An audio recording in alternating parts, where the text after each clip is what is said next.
Good afternoon, everyone.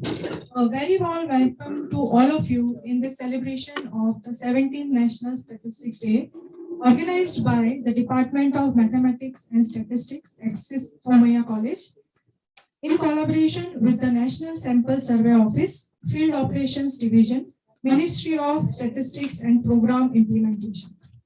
It is an honor for me to stand before you in this remarkable event and extend my heartfelt gratitude to each and every one of you for gracing us with your presence. This event is in two parts. First, we start with the inaugural function, following by the second technical session. To mark the beginning of this auspicious occasion, I would like to invite our esteemed guests to join us for the traditional lamp lighting.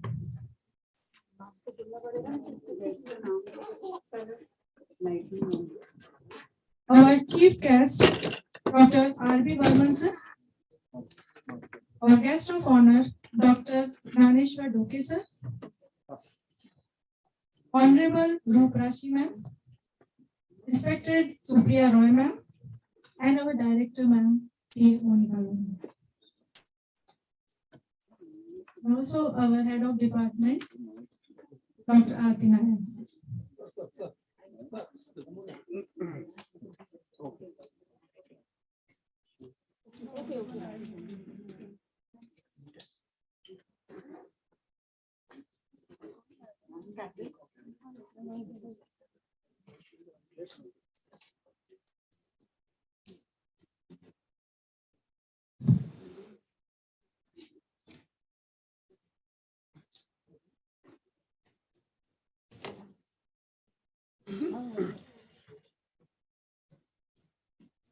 The lighting of the lamp symbolizes the light of knowledge and wisdom, illuminating our path as we dwell into the realm of statistics.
पिछले जन्म का है तभी इधर आए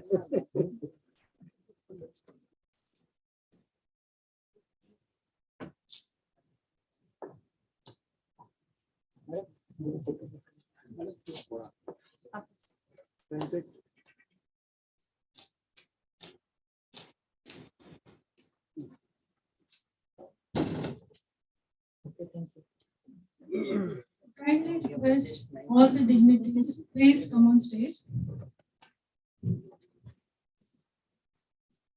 Our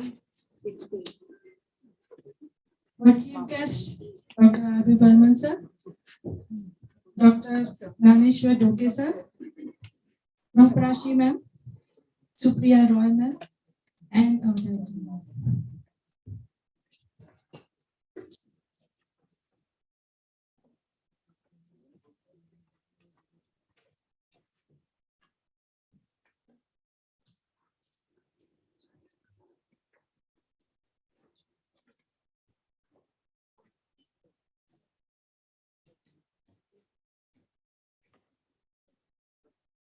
Thank you, ma'am. Thank you, sir. Before we start with the event, I would like to invite you all to join us for a prayer, which is a tradition of our institute. I would like to request Dr. Meghna Vyas madam to please recite the prayer. I kindly request.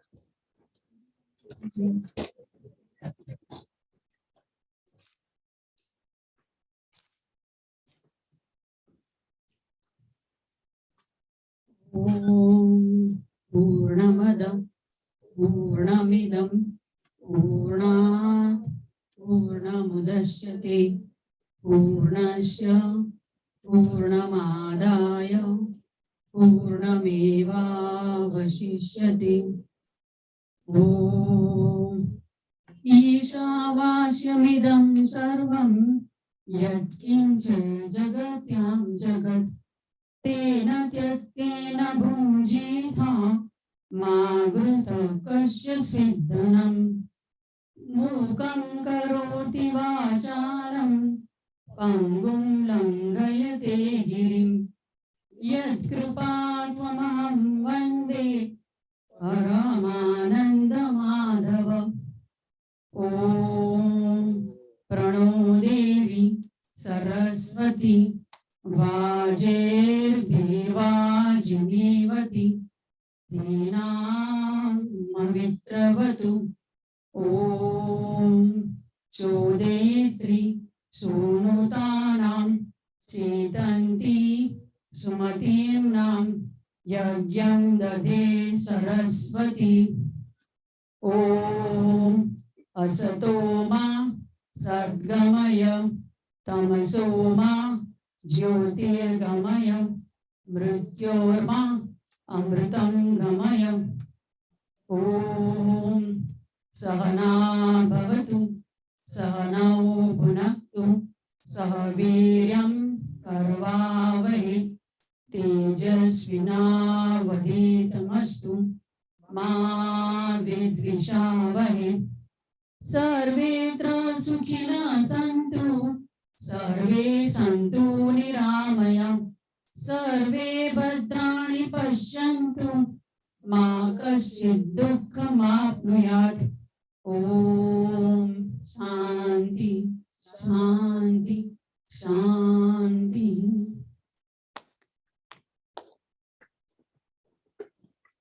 Thank you for joining us for the prayer.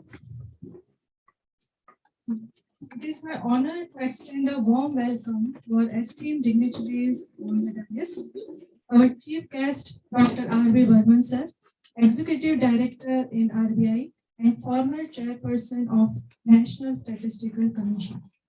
Our guest of honor, Dr. Gnaneshwar Doke, sir, Principal of ML Rahanukar College, Honorable Roop Rashi Madam, Textile Commissioner of India, former Director General with the Office of Comptroller and Auditor General of India.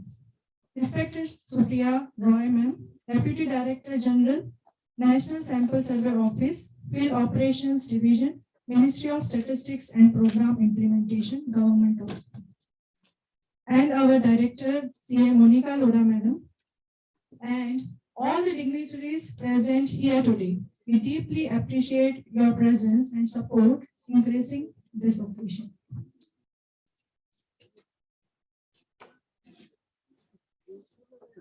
To express our gratitude to the dignitaries on the dais, we present them with a memento, a plant from NSO office, and a diary from SK Somaiya College as a token of appreciation.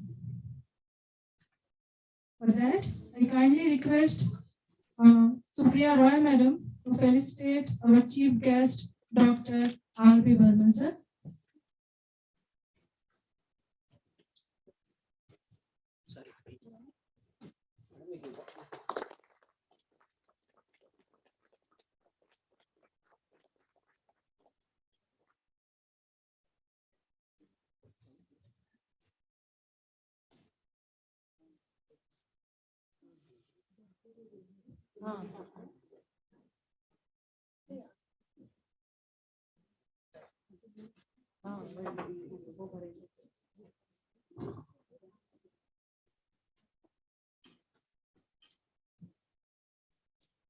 I request Supriya Roy Madam again to felicitate Roop Rashi Madam.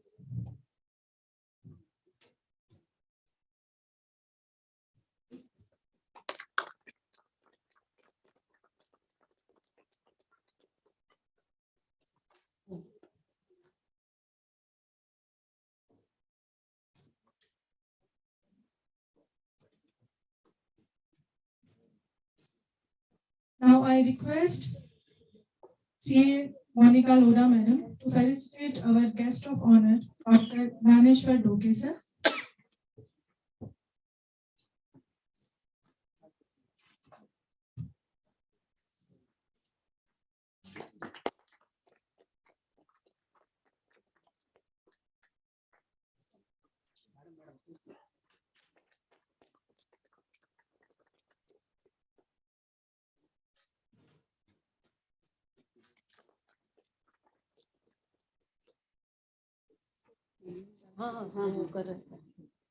Now I kindly request Dr. Monica, CA Monica Loda ma'am again to felicitate Shri DS TLK sir, that is our guest speaker for the next session, technical session.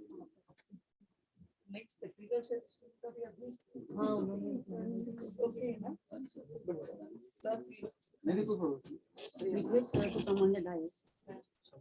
I request sir to come on the stage.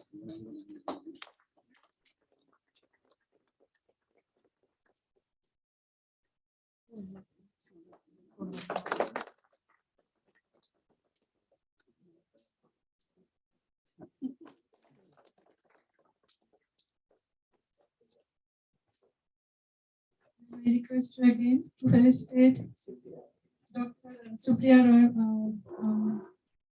Honorable Supriya Roy ma'am, to felicitate our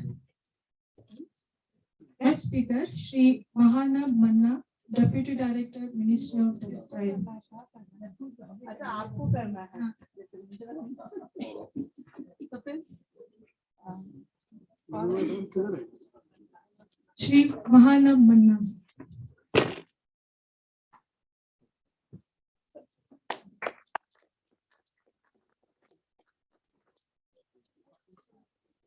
deputy से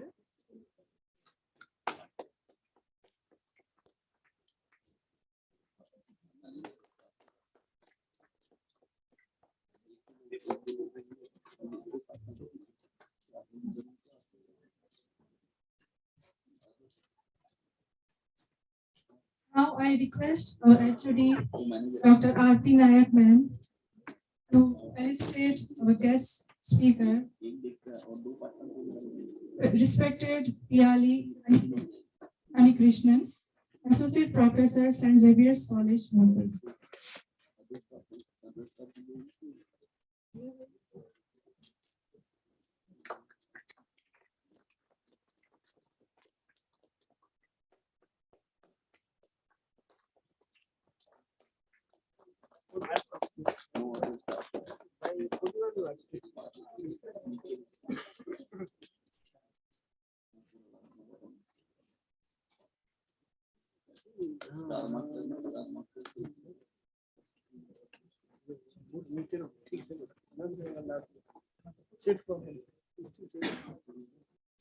Request Dr. Aarti Nayak ma'am to felicitate Professor Chaya Pinge, Head of the Department, Ram Niranjan Junjunwala College. Mumbai.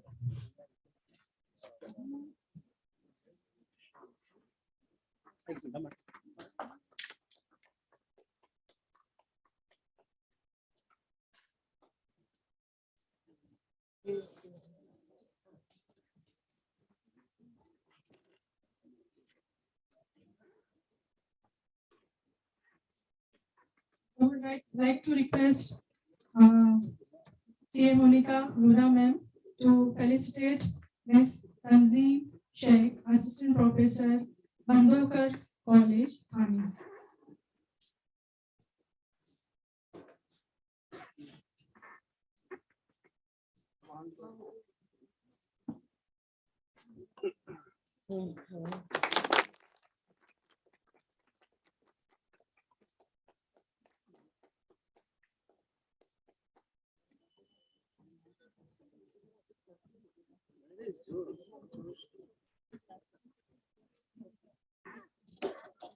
So I kindly request Dr. Aarti Nayak madam to felicitate Supriya Roy madam.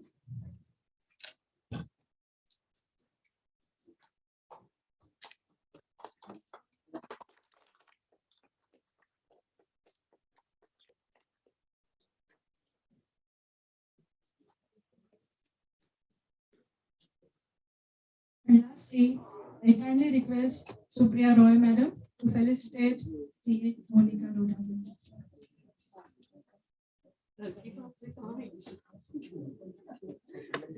नहीं उनको करना था आपको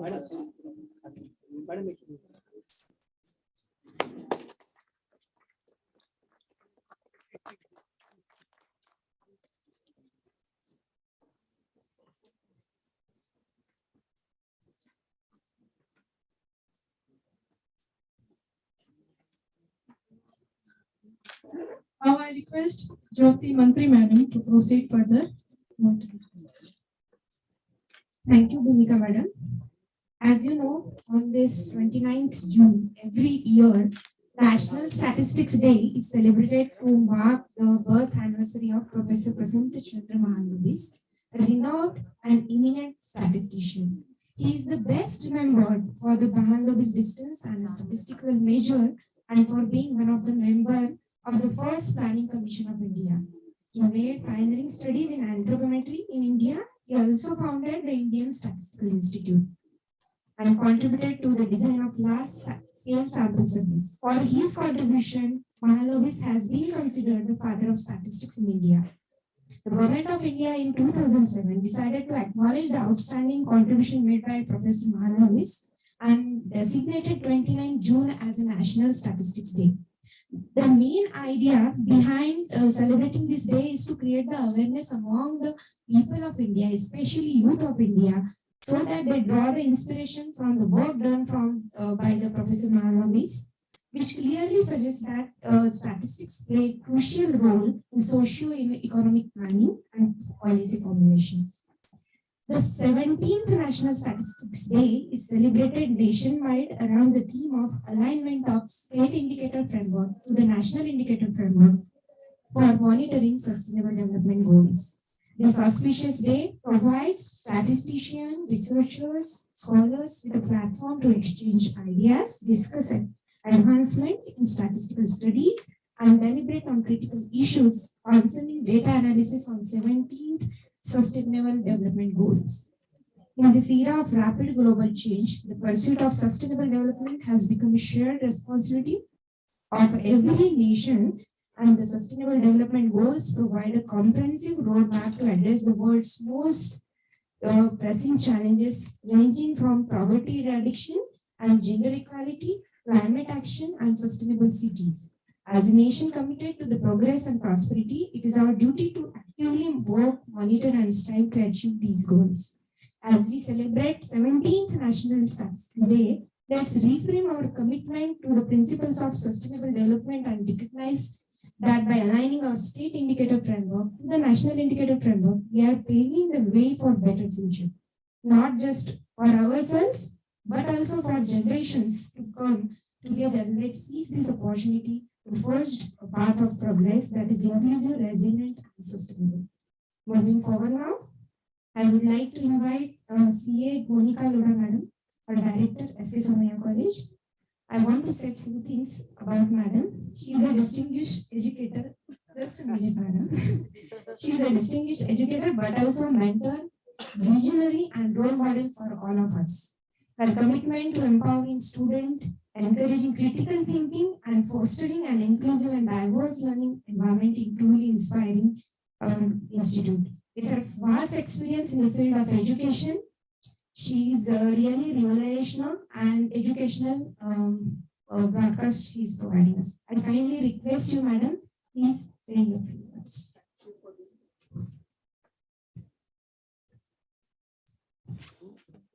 Thank you, Jyoti, for your kind words.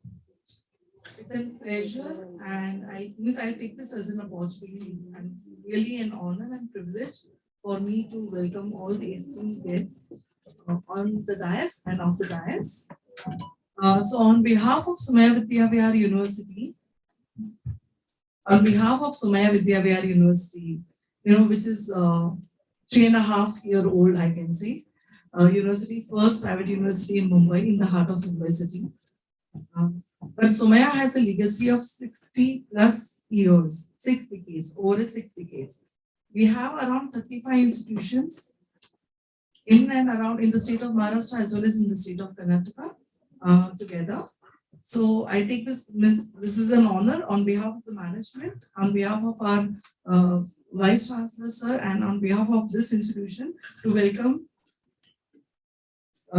first of all, our guest of chief guest, Dr. R.B. Burman, sir, Dr. Gyaneshwar Doke, sir, Ms. Roop Rashi, ma'am, Supriya Roy, ma'am, Tikre, sir, Maharna Manasa, sorry for misspelling your name. Chaya Pinge sir, Hite sir, Yali ma'am, Tanzim Sheikh ma'am, and Raj Gopal sir. I hope I have not missed any names, if at all. Yeah. An exclusive warm welcome to all of you to be part of this as we have gathered together to celebrate National Statistics Day, 17th National Statistics Day. A warm welcome to our institution. I think so. SDGs is a buzzword nowadays at a global platform. Not only in India, and I think so. India is representing SDGs at each and every forum, whether it is G20, whether it is whether any ministry at UN or any forum wherever India has a representation, they are voicing out very clearly about sustainable development goals.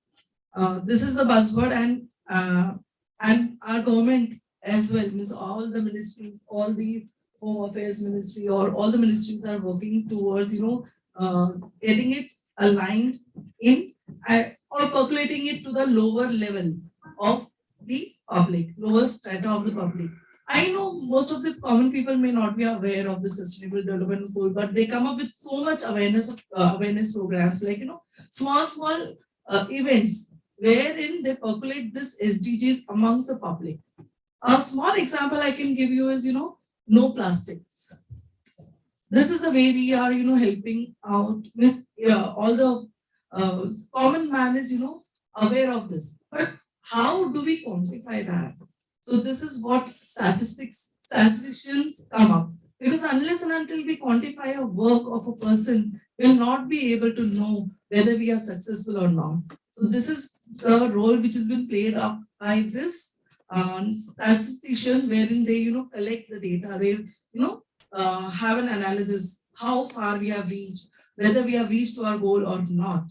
So I hope this is the basic criteria. This is the basic thing, and we will work together with all the academic institutions along with the Ministry of Statistics, NSSO office. We would like to collaborate and we would like to work together. If our students can get an insight on how it is helpful and how we can divert our students' interest to get into this data analytics and get into this help, how they can be a part of the system, the whole ecosystem, wherein they can help out all the people around in the government, and they can come up with the studies. They can take up small projects with the ministry, and they can come up with the studies. They can provide a base for that. This is the data. This is the region. This is what they are following here. Let us say in the Chembur area. If we can give small project to the students in the Chembur area, you need to just find out the basic necessities, basic amenities which has been provided by the BMC to this particular zone or this particular ward. Is it been done or not? If this data has been collected by our students and that can be provided to the government or to the ward itself, they can improvise. They can formulate their policies and they can implement policies accordingly. So by this words, I think so we can align our state indicator framework with the national indicator framework, and we can monitor our SDGs, Sustainable Development Goals. Though there are 17 broad SDGs which can be broken up into small ones. Those goals can have subsets of goals. We can have proper linkages. For this goal, these are the 5 things which we need to achieve. And once these 5 things are achieved, this SDG is achieved. So if that can happen, and we can do in collaboration with the education institution, I think so Loki sir will also agree to it. He will be ready for it. And I think so all the education institution will definitely, say yes to. So with this words, I would like to welcome all the esteemed guests once again to Somaiya Vidyavihar University. Thank you very much.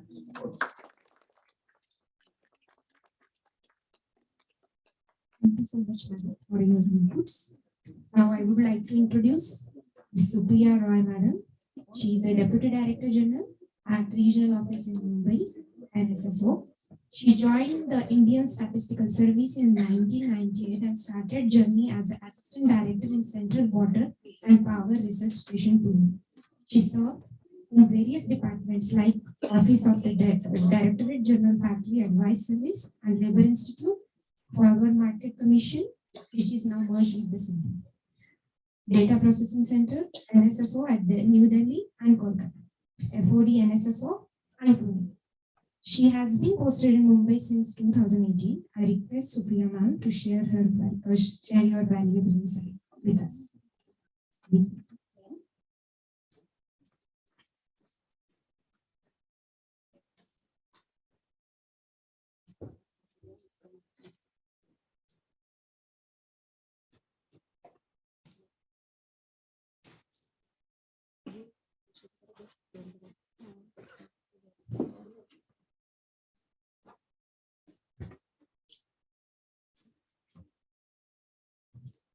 Good afternoon. Good afternoon, everyone. Respected chief guest, Dr. R.B. Vaman, former chairman of National Statistical Commission and recipient of Professor P.C. Mahalanobis National Award in Official Statistics 2021 for the lifetime achievements. Dignitaries on the dais and head of the departments and professors of colleges and universities of Mumbai, officers from Directorate of Economic and Statistics, Office of the Textile Commissioner, and members of media on behalf of National Sample Survey Office, 8 Operation Division, Ministry of Statistics and Program Implementation, I extend you all a very warm welcome to the 17th Statistics Day celebration. The Government of India has been celebrating 29th June every year since 2007 as Statistics Day to mark the birth anniversary of late Professor Prashanto Chandra Mahalanobis in recognition of his valuable contribution in the field of economics, planning and statistics. The major objective of celebrating of Statistics Day is creation of public awareness, especially among younger generation, on the role and importance of statistics in socio-economic planning and policy formulation for development of country. Professor Mahalanobis is regarded as the father of modern statistics in India.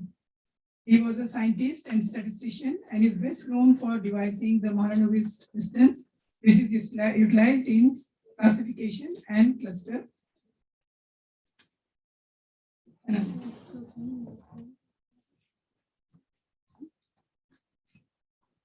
He was also a member of India's first planning commission, where he utilized his knowledge and expertise to develop the country's annual plan and oversee its implementation.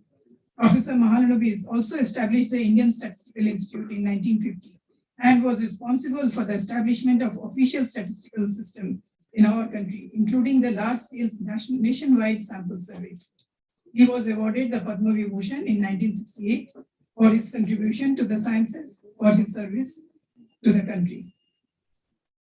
About our organization, National Sample Survey Office (NSSO) under Ministry of Statistics and Program Implementation conducts nationwide large-scale sample surveys since 1950 on various socio-economic subjects to collect data for planning and policy formulation. The theme for the 17th Statistics Day 2023 is alignment of state indicator framework with national indicator framework for monitoring sustainable development goals. I would like to give a brief about the Sustainable Development Goals and how it came and the purpose. At the Millennium Summit held in 2000 at the UN headquarters in New York, 8 development goals known as Millennium Development Goals were adopted, which form the blueprint for countries to pursue their national development strategies from 2000 to 2015. The MDGs targets were unevenly achieved across the countries, and a need was felt to start fresh discussions to explore possible successor to guide development cooperation in the world beyond 2015. Accordingly, the UN General Assembly in its 70th session considered and adopted the 17 Sustainable Development Goals, SDGs, and associated 169 targets for the next 15 years. The 17 SDGs came into force in 1st January 2016. Though not legally binding, the SDGs have become the de facto international obligations and have potential to reorient domestic spending priorities of the countries during next 15 years. Countries are expected to take ownership and establish a national framework for achieving these goals. Implementation and success will rely on countries' own sustainable development policies, plans, and programs. Countries would be responsible for follow-up and review to the national level and regard to the progress made in implementing the goals and targets. Actions at the national level to monitor progress under SDGs will require quality and accessible and timely data. The 2030 agenda also underscored that quality level disaggregated data will be needed for measurement of progress on the targets and to ensure that no one is left behind, which is the SDG motto. The SDGs are a comprehensive list of global goals, integrating social,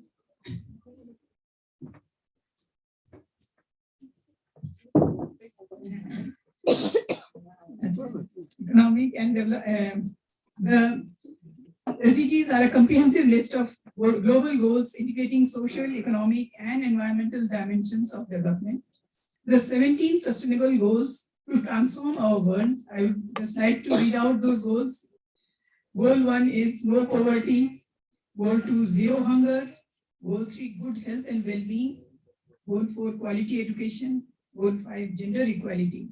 Goal 6, clean water and sanitation. Goal 7, affordable and clean energy. Goal 8, decent work and economic growth.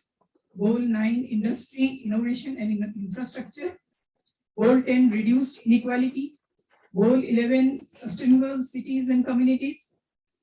Goal 12, responsible consumption and production. Goal 13, climate action. Goal 14, life below water. Goals 15, life on land. Goal 16, peace and justice, strong institutions. Goal 17, partnership to achieve the goal. So you can see like 1 to 6 is about social parameters, and 8, 9, 10, 11, they are economic parameters, 12, 13, 14, they are environmental issues are covered. So all these three are interrelated and very, very much dear, and no one can avoid these goals, no one can ignore them. They are all the need. The Ministry of Statistics and Program Implementation mostly has developed a national indicator framework for sustainable development goals, NIF, in sync with GIF, that is Global Indicator Framework. And in this national indicator framework, there are around 284, I'm not exactly able to say that, and the global indicators are 248. So that is a huge number of indicators. Through these indicators, we are measuring our progress towards achieving our goals in 2030. As you know, whatever is measured is monitored. So through these data, through the time series data, we will be able to understand whether how much we are achieving.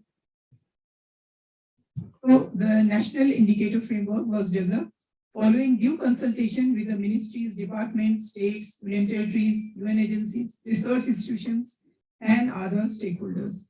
MOSPI periodically reviews and refines the National Indicator Framework in consultation with relevant stakeholders. Based on the latest NIF, MOSPI has released the annual progress report today in the morning. In our MOSPI's statistics day, they have released the latest report. And every year they are releasing the progress reports, and you can refer to the progress report on our MOSPI website. Based on the progress report, and which helps in tracking the progress of SDGs at national level. OSP is also making efforts to ensure that state governments and union territory administrations have guidance and capacities to monitor the SDGs at the state and lower levels, as the states and union territories have a vital role in monitoring the progress towards SDGs and associated targets at sub-national level. OSP is providing technical assistance to states and union territories in preparation of state indicator framework and sub-state level monitoring framework for monitoring of SDGs at sub-national level. We have our officer from Directorate of Economic and Statistics who are actually doing the state indicator framework. We will hear from him about the state indicator framework. So, because the goals which have to be, achieved, that has to be, disaggregated at the state and, state district level, then only all the benefits of the goals can be ensured. So we all know then that for these SDGs, the importance of data, the importance of data in every field is known to all, and how it will be like obtained. The sources are many. Black gold. Yeah, the sources are like census, surveys, and administrative record first of all, and also you have research studies. They are also developing some data. So through administrative records, you will know there are some gaps. So NSSO conducts large-scale surveys, and through many other surveys, these data gaps are filled, and so that we can generate the indicators which are required for the SDG goals to monitor them. So in that way, like currently, one of our surveys going on, CAMPS Comprehensive Annual Modular Survey, and in that we have a lot of parameters which are actually required for the SDG goals.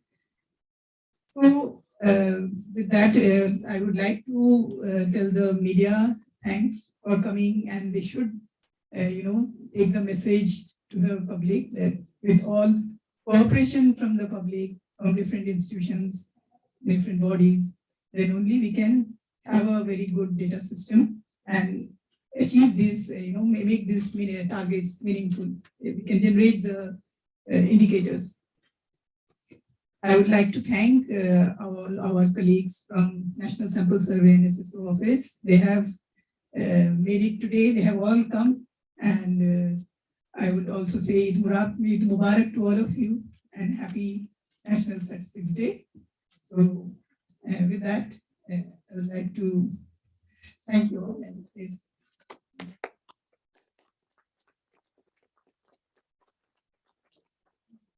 Thank you so much, ma'am, for your wisdom with us, as well as undoubtedly it will be benefit for us.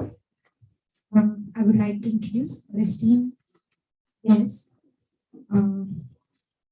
Dr. Dhaneshwar Doki, sir. Sir, sir is the principal of M.L. Dhankar College of Commerce. Sir has completed PhD and also published several research papers in national and international journals. He is a member of Board of Studies in subject of Mathematical and Statistical Techniques and Computer Science for KG Somaiya College, Arts and Science. Yes, sir, I know. Okay, sir, please say a few words. I did not allow you to read the entire biodata because she asked yesterday night, I think yesterday night, and we prepare biodata from different point of views. So all the things, whatever we have done in last 40 years, are kept ready in the biodata and same moving forward. So I told her just finish it with the lines because I was not able to edit it. She just called me at 6 o'clock. I was driving, and I went home, searched somewhere in the mail, and forwarded it to her. Therefore, I did not allow you to read because some places requires we are working at university level, so they require entire history what we have done for 40 years. Okay. So good morning to all of you. How many of you have background of statistics? I am a teacher, so before talking to you on statistics, how many of you have statistics background? And maybe some people over here, and some of my faculty colleagues, and not staff members, because Whenever we are invited for lecture on statistics, sometimes we get very bad experience. We start on some technical parts and then people lose the entire track. Okay, of course, I'm not going to talk on any practical part or any technical part of the statistics. I will just take a little further what Supriya Madam said, that a national indicator framework that we have for sustainable development goal. The material is readily available on Google. And if you read that UN National have given all detailed guidelines, there are 306 parameters, indicators to develop the goal. And you name the lifestyle and it is there. It may be as a maternity rate, maternal mortality rate. Because even when I was going through the guideline, when Madam called me, so I just went through the pages. And even in statistics, we have never studied maternal mortality rate. That is this sustainable development goal. We just studied infant mortality rate, then now they have maternal mortality rate. Then I just went to the Google, what is maternal mortality rate? And maternal mortality rate is something I think the child when dies at the time of delivery. So those types of things are considered in this sustainable development goal. Even the very big issue in India, farming prices of agricultural product, that is also considered there as one of the indicator. Drinking water and all that standard process, empowerment, or say for example, equality, gender equality, and all huge data these people are collecting. And when I went through the goals, to measure these goals, I think you require very huge team to collect the data. Those you have well settled system, national statistical survey and all that. But still then our experience is that we get very, say, a lot of error of response when we collect the data. Normally getting a correct data is also a big challenge. So to measure this sustainable development goal, where you have a large number of parameters and you collect data on those parameters, and then what type of error is there, I really wonder, there must be a huge error, because getting a correct data of all, I say sometimes people don't disclose your data, personal data, unless you get a personal data. Okay, so if you read the parameters, it is very difficult to get the data. A girl having baby at before age of 15, that type of indicator is there in sustainable development. And how many, what is the percentage of girls? What is the ratio of such girls? So how you can eradicate that? Because that is not a good thing, something that the girl is produced, having a baby before age of 15. So for a developed nation, you need to have this data first and then, and I really doubt, sir, it was very difficult getting this type of data, isn't it? Yeah. If you want to know how many बाल विवाह जिसको Yeah. बाल विवाह हो रहे हैं, ये जो इंडिकेटर है, इनको ये कम से कम वैल्यू चाहिए, zero. It should be tends to zero. It should be. इसका मतलब ये नहीं मोटिवेट नहीं करना कि 15 No, I'm not saying that. Not motivating. What I mean to say, getting data, factual data on this basis. Say, from where you get this type of data, I was going through all the indicators, 306 indicators are there. And I was really worried, means how you people are working on this and how to get a data on this type of parameters. Not promoting these things, but getting the information, whether that fact is there, whether it is happening, and if it is happening, at what rate it is happening, what is the ratio, what is the proportion, what is the percentage, how many in 1 lakh, maybe may not be in, say, as you said, that is between 0 to 10, maybe in 1 lakh or maybe in 10 lakh. But getting this type of data is very difficult. So they are really doing very good job. And so really salute to those people, those who are working on this. Second thing, sir was asking me how often you people organize statistical day. Inge madam, do you organize statistical day? Yes. At least I have come across, say, first time in my last 40 years of service. So I'm really happy that you people are organized this. Last year also we are. Invited me. Last 4 years we are. The last 4 years you have been organized. Maybe because of principal, I may be concentrating on admissions and all those things. This is a very difficult period for us. Yes. So yeah, it's a very difficult period. right from all politicians and all officers, this that coming pressuring for admission. एक तो कर लो sir, एक तो कर लो, एक के लिए क्या होता है? अरे everybody want one admission, no one wants. उसका स्टेटिस्टिक दो Everybody want one admission. उसका स्टेटिस्टिक भी आना चाहिए Everybody want only one admission. So thank you very much for calling me. I did not prepare any technical part because as I told you, if the people is not from statistical background and if you go on saying some blah blah blah, this is the technique, this is how survey is conducted and these are the parameters and this is how it is analysis and then all audience loses the interest. So I decided not to, because at one or two places I only was talking on the rise and no one was listening to me because of some technical parts, technical sessions. So madam was asking me, have you prepared any technical session? I said, no, I am afraid of doing a technical session. We do it for teachers or say statistics students, but for that, in that case, we know at least crowd. So I was asking her again and again, what is the crowd? If you could give me some background of the crowd, but she couldn't give me. So thank you very much for calling me. Thanks all. First thing, even education sector takes care of SDGs. In our MAC accreditation document, criteria 1, 2, we map our syllabus to accomplish those SDGs. We have break down those SDGs into national goals, state level goals, district level goals, then local level goals, and then we try to map our curriculum. For example, sustainability, when it comes to environment, we have an EBS. When it comes to awareness or towards women empowerment or some sort of that, then we have that as a part of a curriculum. So we are trying to build youth, at least we are trying to do awareness. This as the SDGs, and we try to map those local goals to district goals to state goals, and that is mandatory to all the colleges. Because under MAC criteria 1, we have to do that, and we are doing it. So even education sector is definitely doing that. Thank you, sir. Thank you, madam. Now, it's my utmost pleasure to introduce Ms. Rup Rashi, madam. She is a textile commissioner of India whose contribution and achievements are truly beyond the measure. I will attempt to provide a brief introduction that does justice to her remarkable journey. She belongs to 1994 batch, Indian Auditor and Account Service Officer, and former Director General Audit at the Office of Comptroller and Auditor General of India.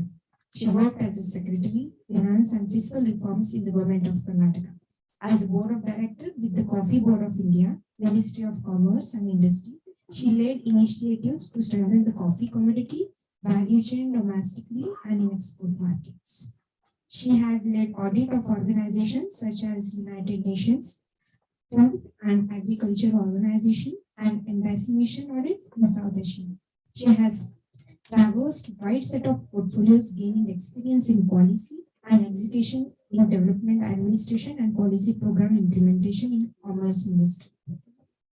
I request Madam, please bestow upon us a gift of your insightful words. Thank you. Yes, ma'am.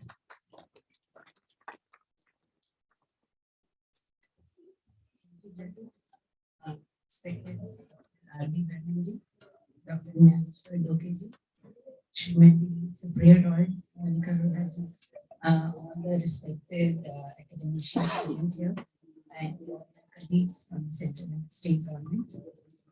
I am really privileged. Yesterday, when my deputy director sent to me the intimation that DTG ma'am wanted me to join here, I was in the Ministry of Textiles. And first, I told him, you any case are joining from our organization, and let me see if nothing comes. Though these days we have these holidays, but we work on holidays also. So I definitely try to come in, and I'm really privileged to join in a session with such an amazing gentry and share few of my words, or rather experience over my last 28 years journey in the civil services, and which gave me a lot of insights besides my own cadre across various cadres for the development administration or the which I call the state administration or international exposure. Now, before we start, I think Madam already, Monica Lodaji mentioned it, and I would like to say that this year has been momentous for India because my honorable Prime Minister sir has led G20, and all of us see it across the board. What do we call it? We call Vasudhaiv Kutumbakam. So we need to do our all activities. It is not local. It is not, second tier, third tier, or whatever. It is for the global concern. Wherever we do whatever is linked to a global concern. And in that context, I believe that any effort like this, which is so much data driven, data being the, Madam said black gold, I would say the new oil. Because now I feel that new oil is displacing oil so significantly that I think that is what one would like to use, and see that all our marshals here, generals here, who actually master those data on their fingertips, are going to be the driver of the qualitative and transformational change for not only us, I mean, as India, it is for the world. This is one world, we need to live here together. And there are a lot of concerns which are built up. Natural, yes, but then we need to know how to deploy resources and ensure that we have solutions for all the issues which are facing us. Luckily, I would just like to say that I was telling sir also, being in audit and accounts and with the Controller and Auditor General of India as a constitutional authority, we have been very, very lucky to look at processes very, I would say, in the service of the Constitution. And that is where we gather our strengths. As officers, we are trained on, I won't say that I would have your kind of efficacy, but yes, we have been constantly trained and retrained on statistical modeling, big data analytics, latest is even on AI modeling. It's like all the learning paradigms are constantly ingrained, regrained, restructured, unlearned, relearned. And I request all my youngsters who are here, and even the youngster who is conducting the program, to join the government. We on our side today also realize we need data points on everything. When I talk of textiles, I just say 2 minutes on that, just to put the context for me to be here. And I would say that it is important not to look at data only as a matter of my research. It should immediately get into as an input and output, rather outcome indicator for us. It should not be just, I have to just finish a term paper. I just have to finish an internship. Let us look at each internship contributing. And we are developing that framework that through the young professionals, we take a lot of students also from various universities, colleges, and they help us because they come with very fresh perspective under guidance of all the senior officers of Ministry of Statistics also, to give us very incisive analysis on whatever indicator we are working on. Now, when I come to, I was Finance Secretary, Government of Karnataka, and I had the privilege of developing with UN women a very important indicator, which is the gender markers. And when we look at the SDG goals, I feel this is one of the states which has done gender budgeting for, I think, now 10 years plus. And nobody really does it. We always allocate funds, we always direct that we should have 30% allocation for women-oriented this thing, but we used to do a gender budgeting. And this is something which I will recommend, if we'll get time, they should read how it is done. Even I like to share our study with Dr. Monica also, what we did on gender markers, because that is one of the major ESG indicator, environmental, social, and governance indicators. So we should look at it. Some work has already been done. Let us not revisit what is done. Let us build upon what is already done by us or by our neighbors or anywhere else. Now, when we come to textiles, why I want to put our context here, why I am here, I think so. One reason is obviously I have an esteemed colleague from your organization, Miss Usha Paul with us, and Mr. Manna is here. But textiles with a market size and a production of $160 billion, targeting to about $350 billion by 2030, needs to look at all data points across the value chain for responsible production. Because whether my domestic production, whether my international production, whether my water usage, whether my energy usage, whether at the fiber level, which impacts the farmer in case of cotton fiber, at the MMF fiber, when we talk We are very privileged in India. I want to share with you, we do more than 90% of PET is recycled as fiber, which is not done. I mean to say, we are very proud of that, and we are looking at even from fiber to fiber recycling. So, and what is happening on the international side, the pressure is coming. We will stop taking anything if it is not responsible. So now look at it, an economic sector which is provides 10% of the GDP, which provides 3% of GDP and 10% to the exports, and supports second largest employer.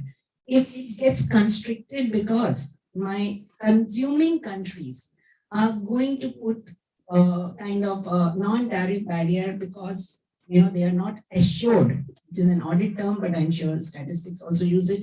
They are not assured of the process. Now, how do I get about it?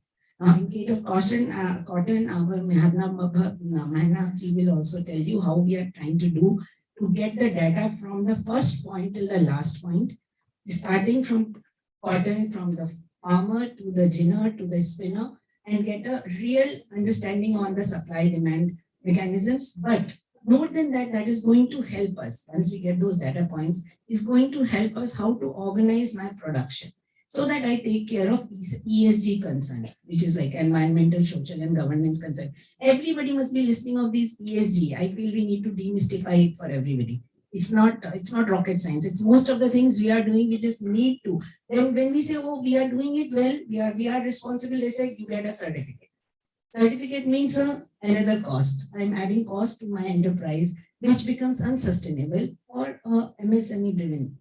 So when I'm trying to see, I'm not trying to see statistics as a standalone vertical. I'm looking at statistics as contributing to my responsible production, which has immense possibility of generating, sustaining long-term employment, livelihood support from micro to MSME to obviously the large guys. So that is where we look at the partnerships with the department, and by default, some of the segments of textiles have some of the concerns which are built in, but I don't have the data to prove it.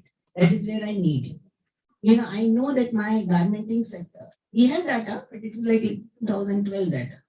How many are actually contributing in terms of the women employment there?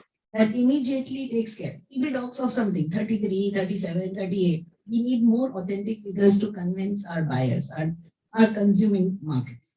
Now, advocacy, ma'am said, I think I agree with it. It's more important to demystify it, let people know, because when I was talking to the sourcing countries, they say, ma'am, a lot of your producers actually follow what we call circularity, recycling, which are all SDG goals, which are all, I would say, your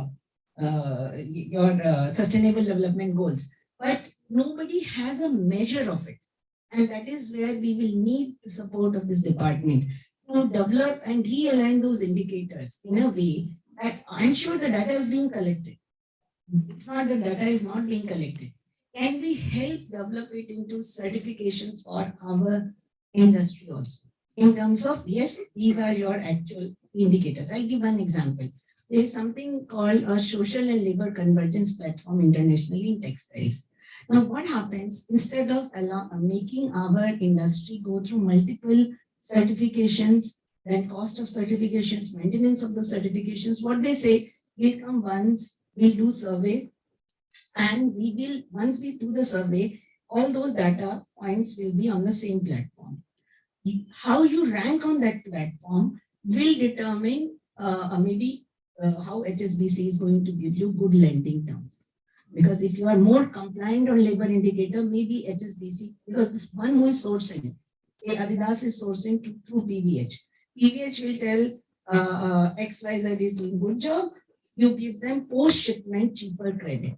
Then it will become sustainable. What I'm trying to say that whole cycle will become sustainable when we can assure them I am scope 3 compliant, my data, and through data, I can prove that, I'm taking care of my labor, I'm taking care of my equity standards, I'm taking care of my governance standards. So that is where I would need much more partnership from academia in terms of guiding how to develop those indicators, and then we can negotiate with them.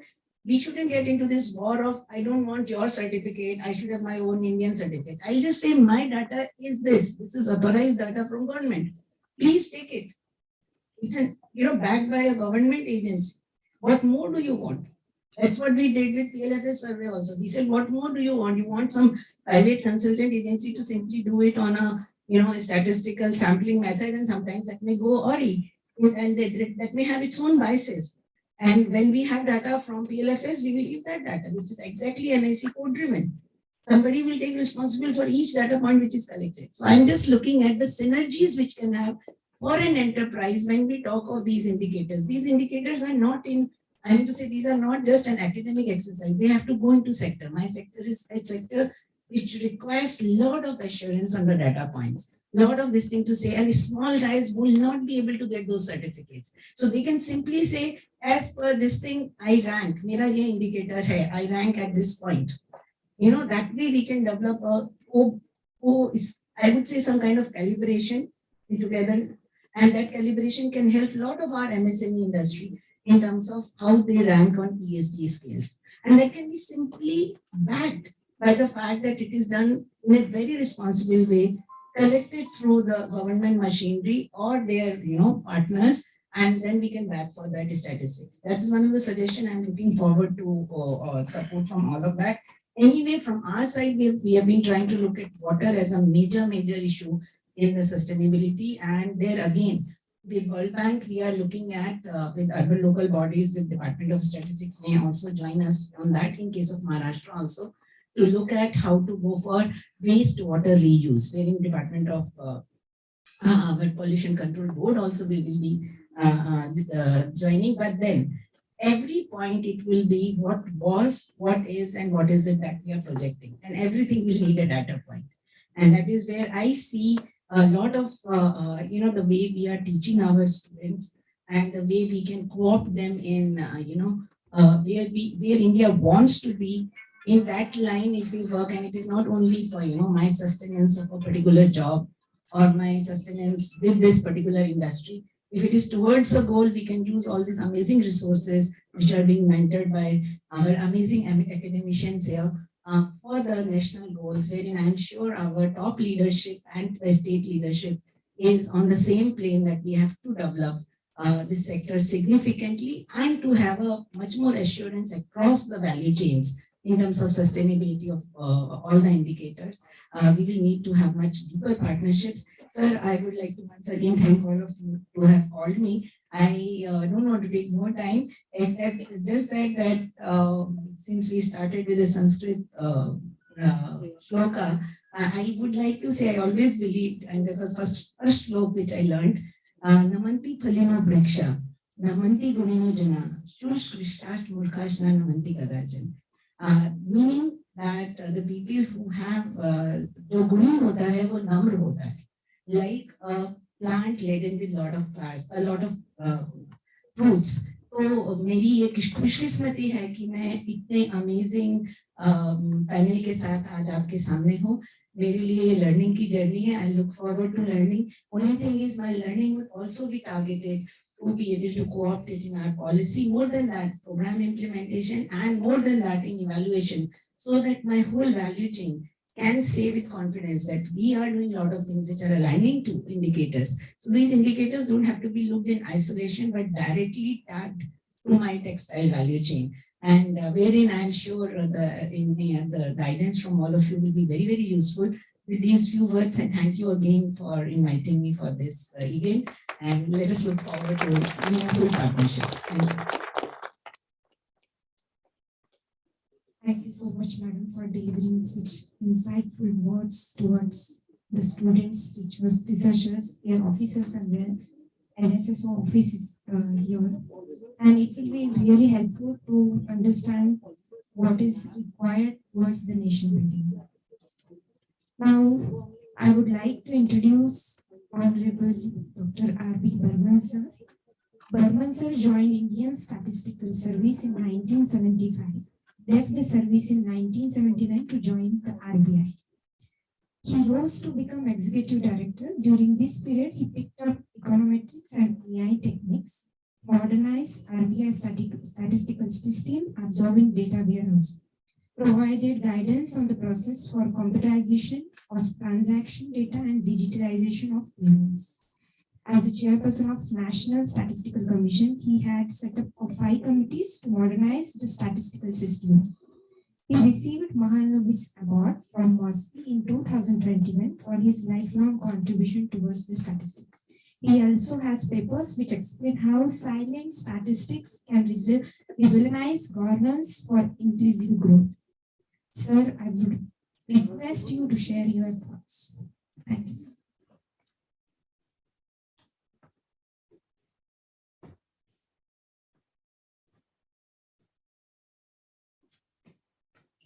Thank you, madam.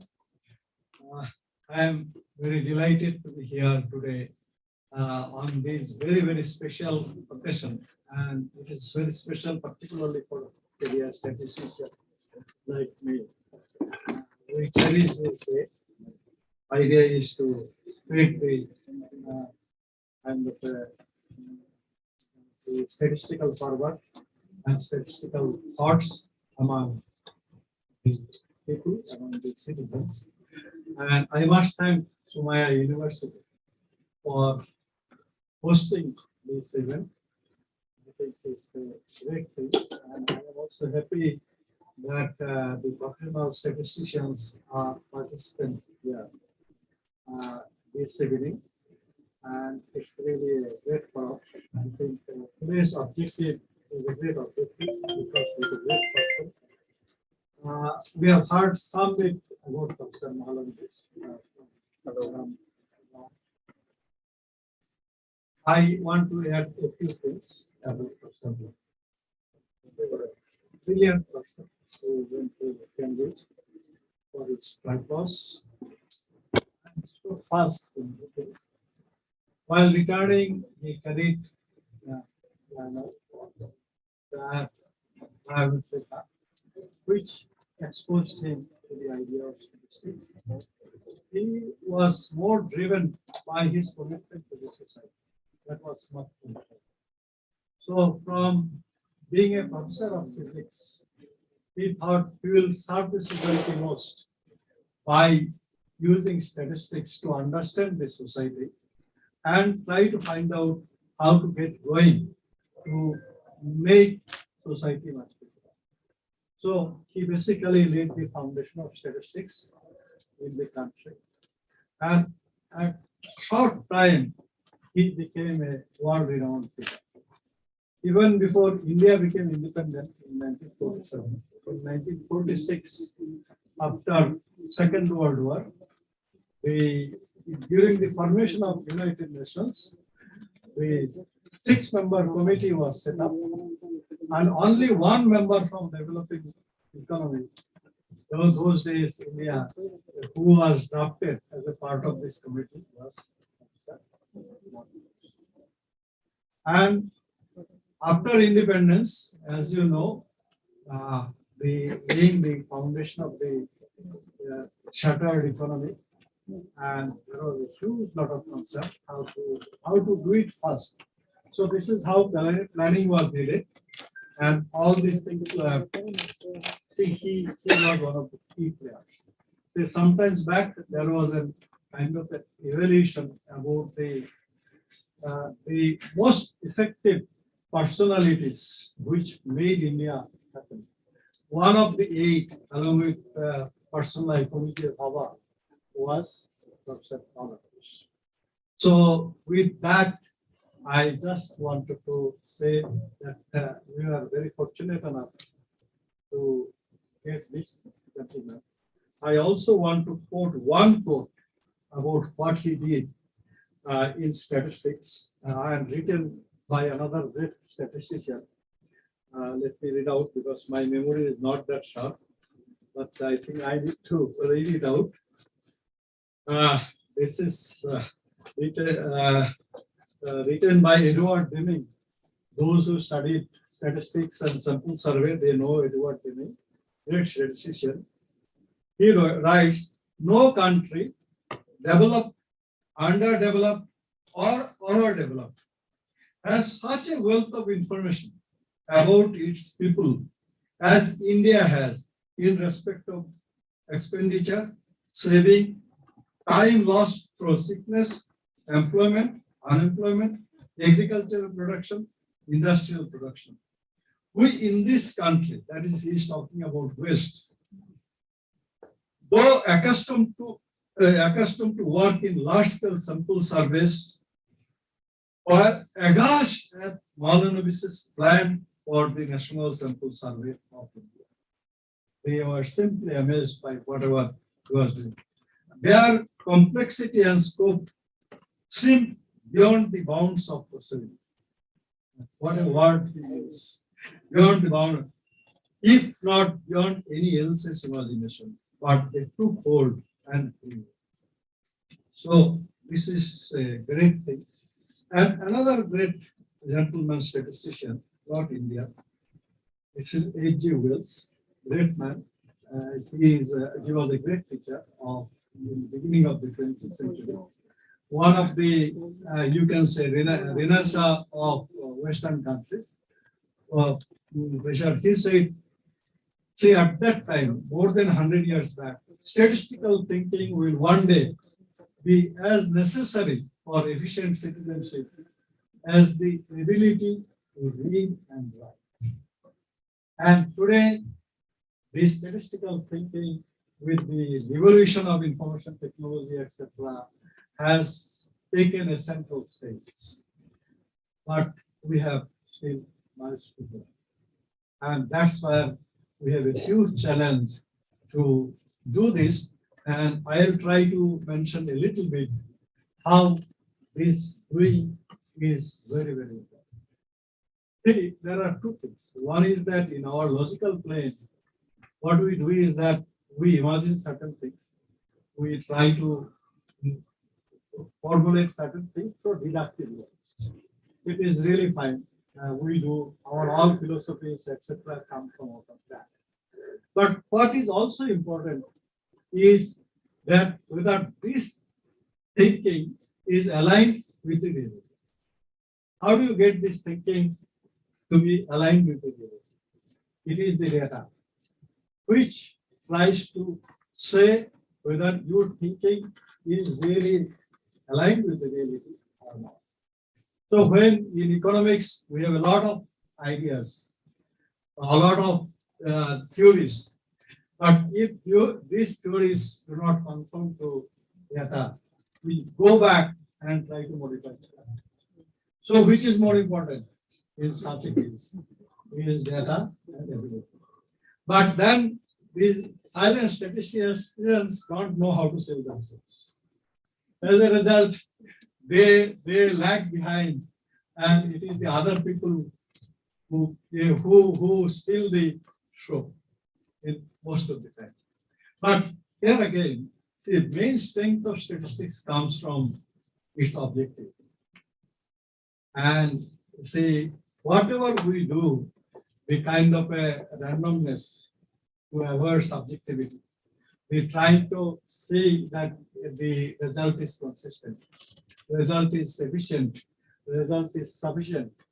And whatever tests, etc., we do are basically geared up towards kind of a getting into a kind of objectivity, leaving aside the subjectivity.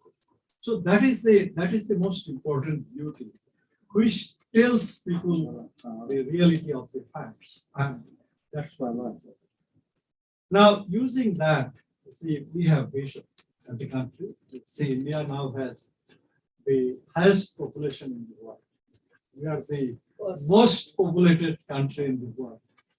So if you look at us as a percentage of income, if we have to be, you have to get our equitability due, we should be in the top, #1 country in the world in terms of our income.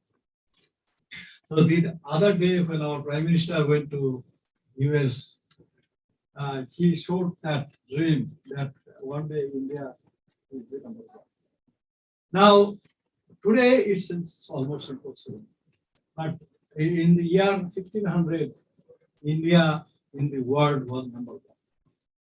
So this 500 years we lost. And now people say 21st century is the century of India. And we are sitting here And if we have to do, Maulana Sahib has laid the foundation of statistics. But we did not have the access to technology, information technology. We did not have the ability to reach out to nook and corner of the country. Today, thanks to broadband networking, connectivity, digital payments, etc., we can get into every nook and corner of the country. And we need to get into this. Now, it is 2014, United Nations took a resolution that statistics is the most important pillar of the democratic system and its accountability. We pride ourselves of democratic system, and we have to assess the democracy in an unbiased manner. We need statistics. The people and politics have its own dynamics. Each of them try to speak in a particular way. But what we as people need to think in terms of is that what data says. The real barometer of what are happening is provided by statistics. So with that, I don't want to get more onto the importance of statistics. Now coming to today's subject, sustainable development. It's very, very important. See, a country, whatever may be its strength on the top, whatever may be the power of an Indian, if you have a large number of compartments to pull on, and these compartments to pull on will not move with a kind of a pace that we like to have, unless we are in a position to make each and every compartment strong.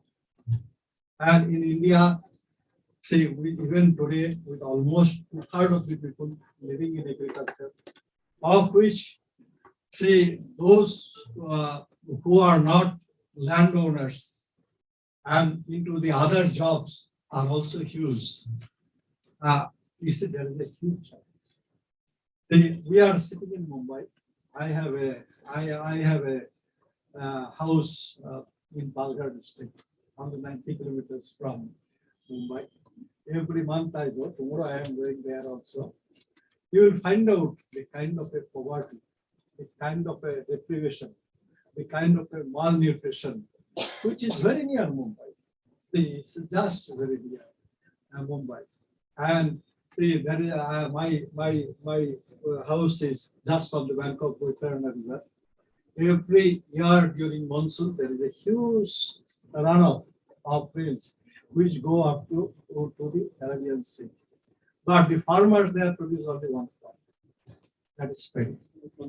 And there is no other crop. Only some of the people who have money produce the second crop. But if this water can be appropriately harnessed, there can be pisciculture, there can be second crop of agriculture. In my view, the farmer's income can be doubled. Even after 75 years, if we have not been able to harness our resources in an appropriate way, it becomes important for us to find this and find how to use them optimally. Why we need statistics? Because statistics not only allows us to know what are the resources, both in terms of manpower, their abilities, as well as material resources.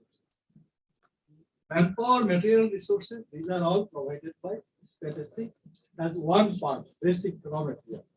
Then statistical science as an optimizing science uses them to find out what is the optimality in which through which we use it. Statistics as a science tells us whether market is a monopolistic market, or market is an oligopolistic market, or market is a competitive market. Statistics also supports whether people are getting their due, or certain sections of the people are garnering the maximum of it, and certain other sections are not. Say the kind of a inequality that is building up in the system, as a result of which classes are coming up, resulting as huge discontentment, not only in this country, it's global, because the kind of a system that we are following today is a market system. Market is for mighty people generally, and might is own, and not so might is lose out. Now it is here again that statistics need to come in, and this aggregate statistics does not work. And today, once we have created a network, the data that we have through SDG, etc., must get into village concept, Yes. must get into TESIM, and there should be clearly set objectives on each and every items, and they should be observed. Market should be observed for their governance. Market should be observed for infrastructure that is taken. Today, tomato price is 100 rupees. We read in the newspaper. Only 1 month back it was 20 rupees. And same was the scenario after 1 month. Yeah, same will be a scenario. So this is a complete is lack of optimism. And who suffers? See, we are talking of SDG. The farmer, I went I think about a year back to a place in Johor, one village in Johor, one of the most backward districts of Taluka in Muksada. I went to Mukada. His farmer said, I will not produce tomato because he was hardly getting 4 rupees. He was not enough for that much work. So this is where we need base data. What a farmer produces.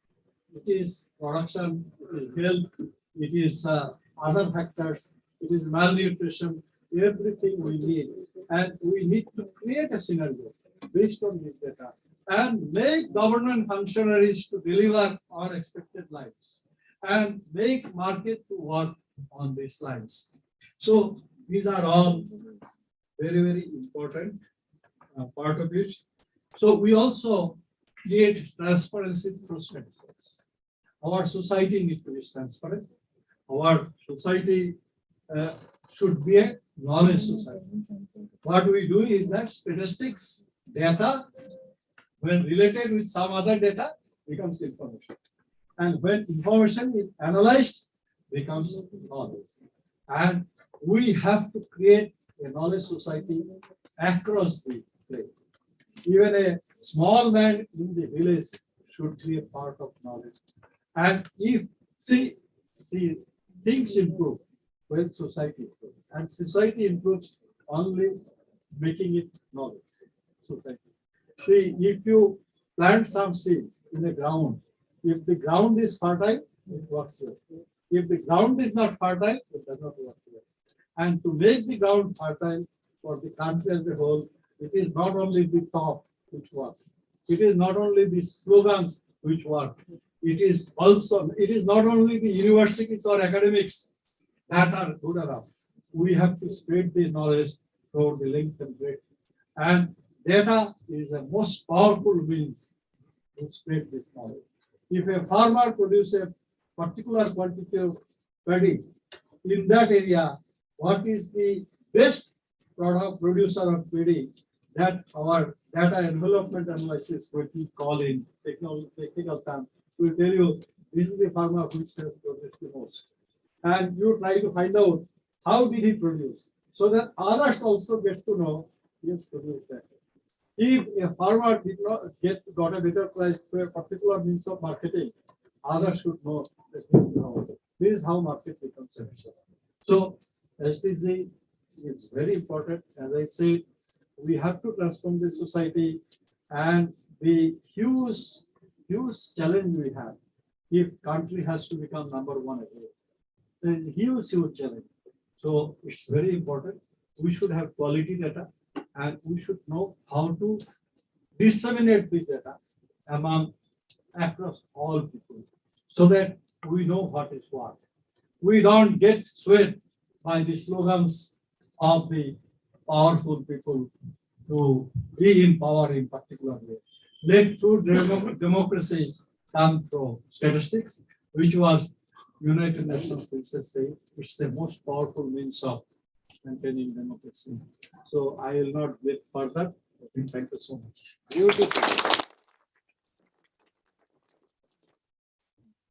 Valuable thoughts. Which we really help this event. Now I would like to call Dr. Bhumika Madam for the vote of thanks for the inaugural portion.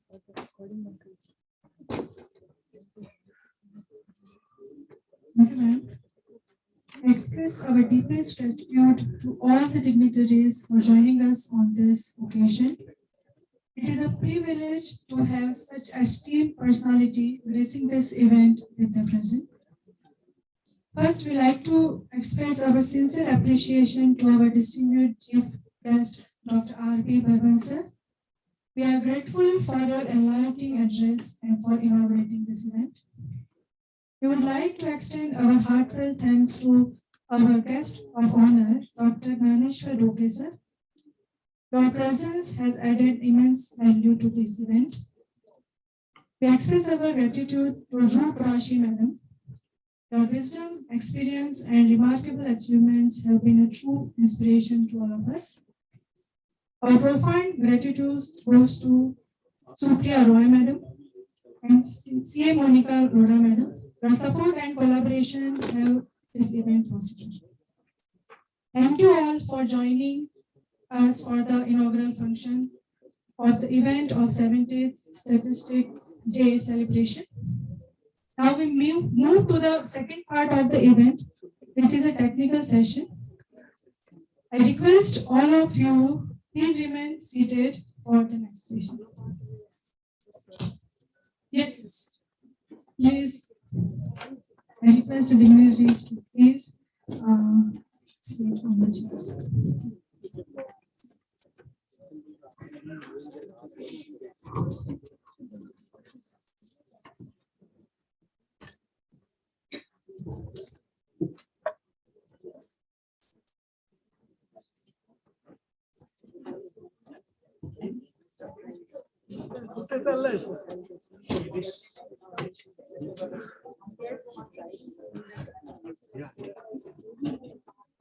Thank you so much, Madam, for joining us.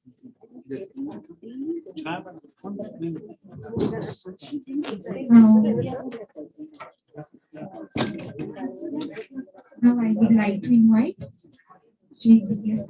sir, Joint Director of the Directorate of Economics and Statistics, for the upcoming technical session as a part of the grand celebration of 17th National Statistics Week.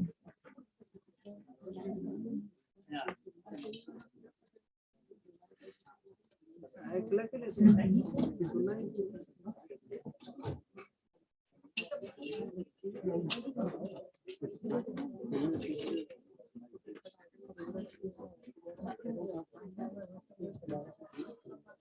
Thank you, sir.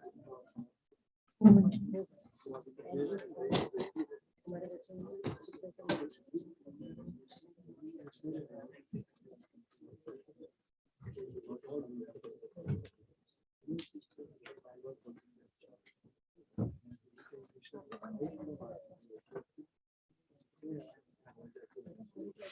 After 15 years.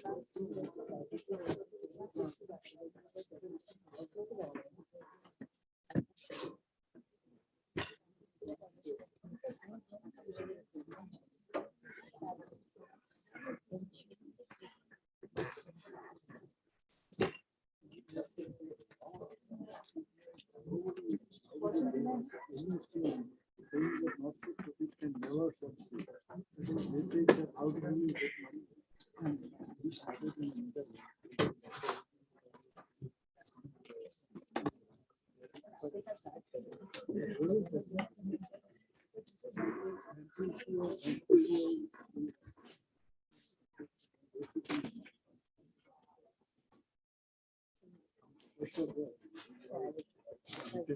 I also write.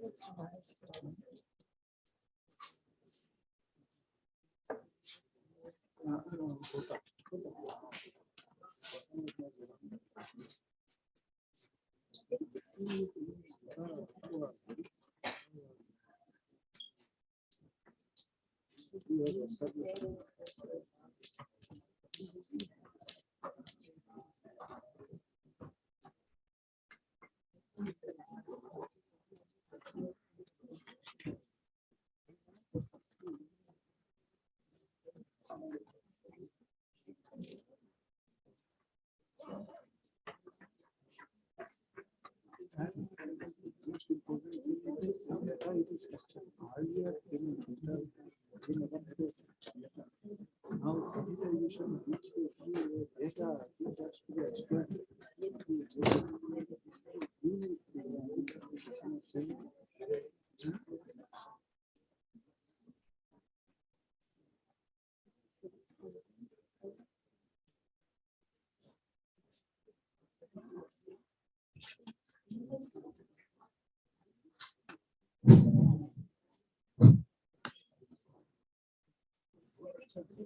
Honorable guest of honors, lecturers, students, and all present audience. Myself is Tejwaju Tilke. I am from Directorate of Economic and Statistics, Joint Director. First of all, Namaskar from Government of Maharashtra. So, actually, most of the points regarding SDG were already discussed. Our honorable guests have already told a lot of information about the SDG. Now I will repeat these points. But to discuss alignment of NIF with SIF, alignment of SIF with NIF, it is needed to take some review. The role of government of Maharashtra. So everybody knows.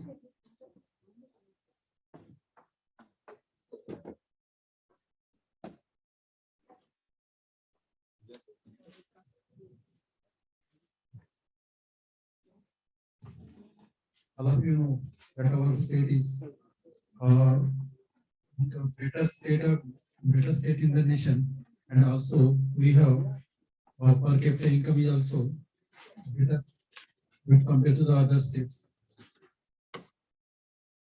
Now our role, what is our role for SDG, and how we make SIF, and how we align with the NIF, we will discuss this. So these are slides which are already but the information is told by our guest that there are 17 goals and 69 targets. There are 5 P's. SDG is based on these 5 P's: people, prosperity, planet, partnership, and peace. And all these SDG 17 goals, they are divided into 4 aspects. First is social, then economical, environmental, peace, and justice. Now let's speak about the social. The social, it is there are 6 goals: end poverty in all its forms, end hunger, ensure healthy lives and promote the well-being. And the 4th goal, ensure inclusive and equitable quality. Then 5th goal, achieve gender equality and empower all women and girls. Then 6th one, ensure availability and sustainable management of water and sanitation to all. Next one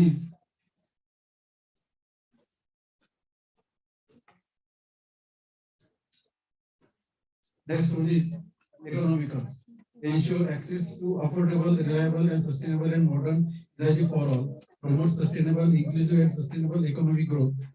Our 9th one is build resilient infrastructure, promote inclusive and sustainable industrialization, and foster innovation. 10th one is reduce inequality within among the countries. 11th is make cities and human settlement inclusive, safe, resilient, and sustainable. This was economical aspect. And 3rd one is environmental. There are 4 goals in this environmental aspect. Ensure sustainable consumption and production patterns. Take urgent actions to combat the climate change and its impacts. Conserve and sustainable use of oceans, seas, marine resources for sustainable development. And 4th one is protect, restore, promote sustainable use of terrestrial ecosystem sustainability, manage forest, combat desertification, and halt and reserve the land degradation and halt biodiversity loss. And the 4th aspect is peace, justice. Is 16 and 17. You know all about this.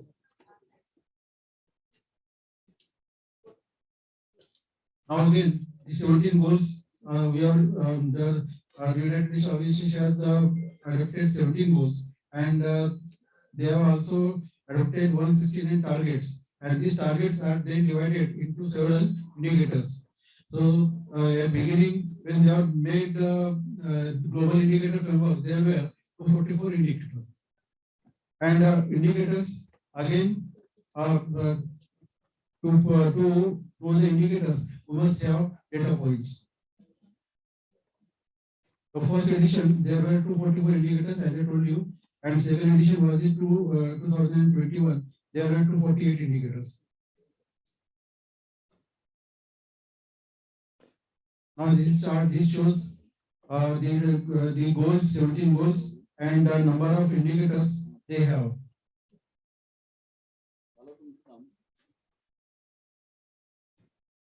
Now here we come about our nation. So our nation has also accepted this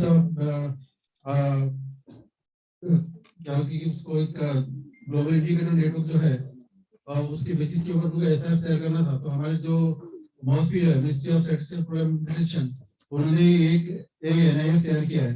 इसका version था version 1.0, there were 306 indicators, version 2.0 में 297 indicators, and in the version 2.1 302 indicators. Now this number of indicators are changing day by day. Actually, when we are work out, we have considered this 1.0 306 indicators. Now this is our national indicator framework summary. So which goal is having how many indicators are shown here. Is also अभी यहाँ से हमारे role शुरू होता है। Are all of you are comfortable with Hindi, Marathi, because we are all work in Marathi. At our आप मराठी में comfortable हो सब लोग? तर हे काय झालं होतं की आपण जसं आता आपल्याकडे एक स्टेट इंडिकेटर फ्रेमवर्क आम्हाला तयार करायचं होतं। तर आपल्याकडे एक ग्लोबल इंडिकेटर फ्रेमवर्क तयार झालं ते झालं 2017 मध्ये। त्याच्यानंतर मग युनायटेड नेशन्सने डायरेक्शन दिला गव्हर्नमेंट ऑफ इंडियाला। गव्हर्नमेंट ऑफ दिले की तुम्ही तुमच्या देशाच्या एनआयएफ तयार करा, national indicator framework. National indicator framework तयार झालं। त्या नॅशनल इंडिकेटर फ्रेमवर्क मध्ये 1.0 जे वर्जन होतं त्याच्यामध्ये 306 इंडिकेटर्स होते।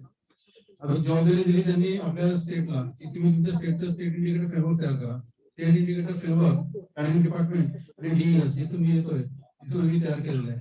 तर या स्टेट इंडिकेटर फ्रेमवर्क मध्ये आम्ही आमच्याकडे 237 इंडिकेटर्स आम्ही त्याच्यामध्ये इन्क्लूड केलेले आहेत।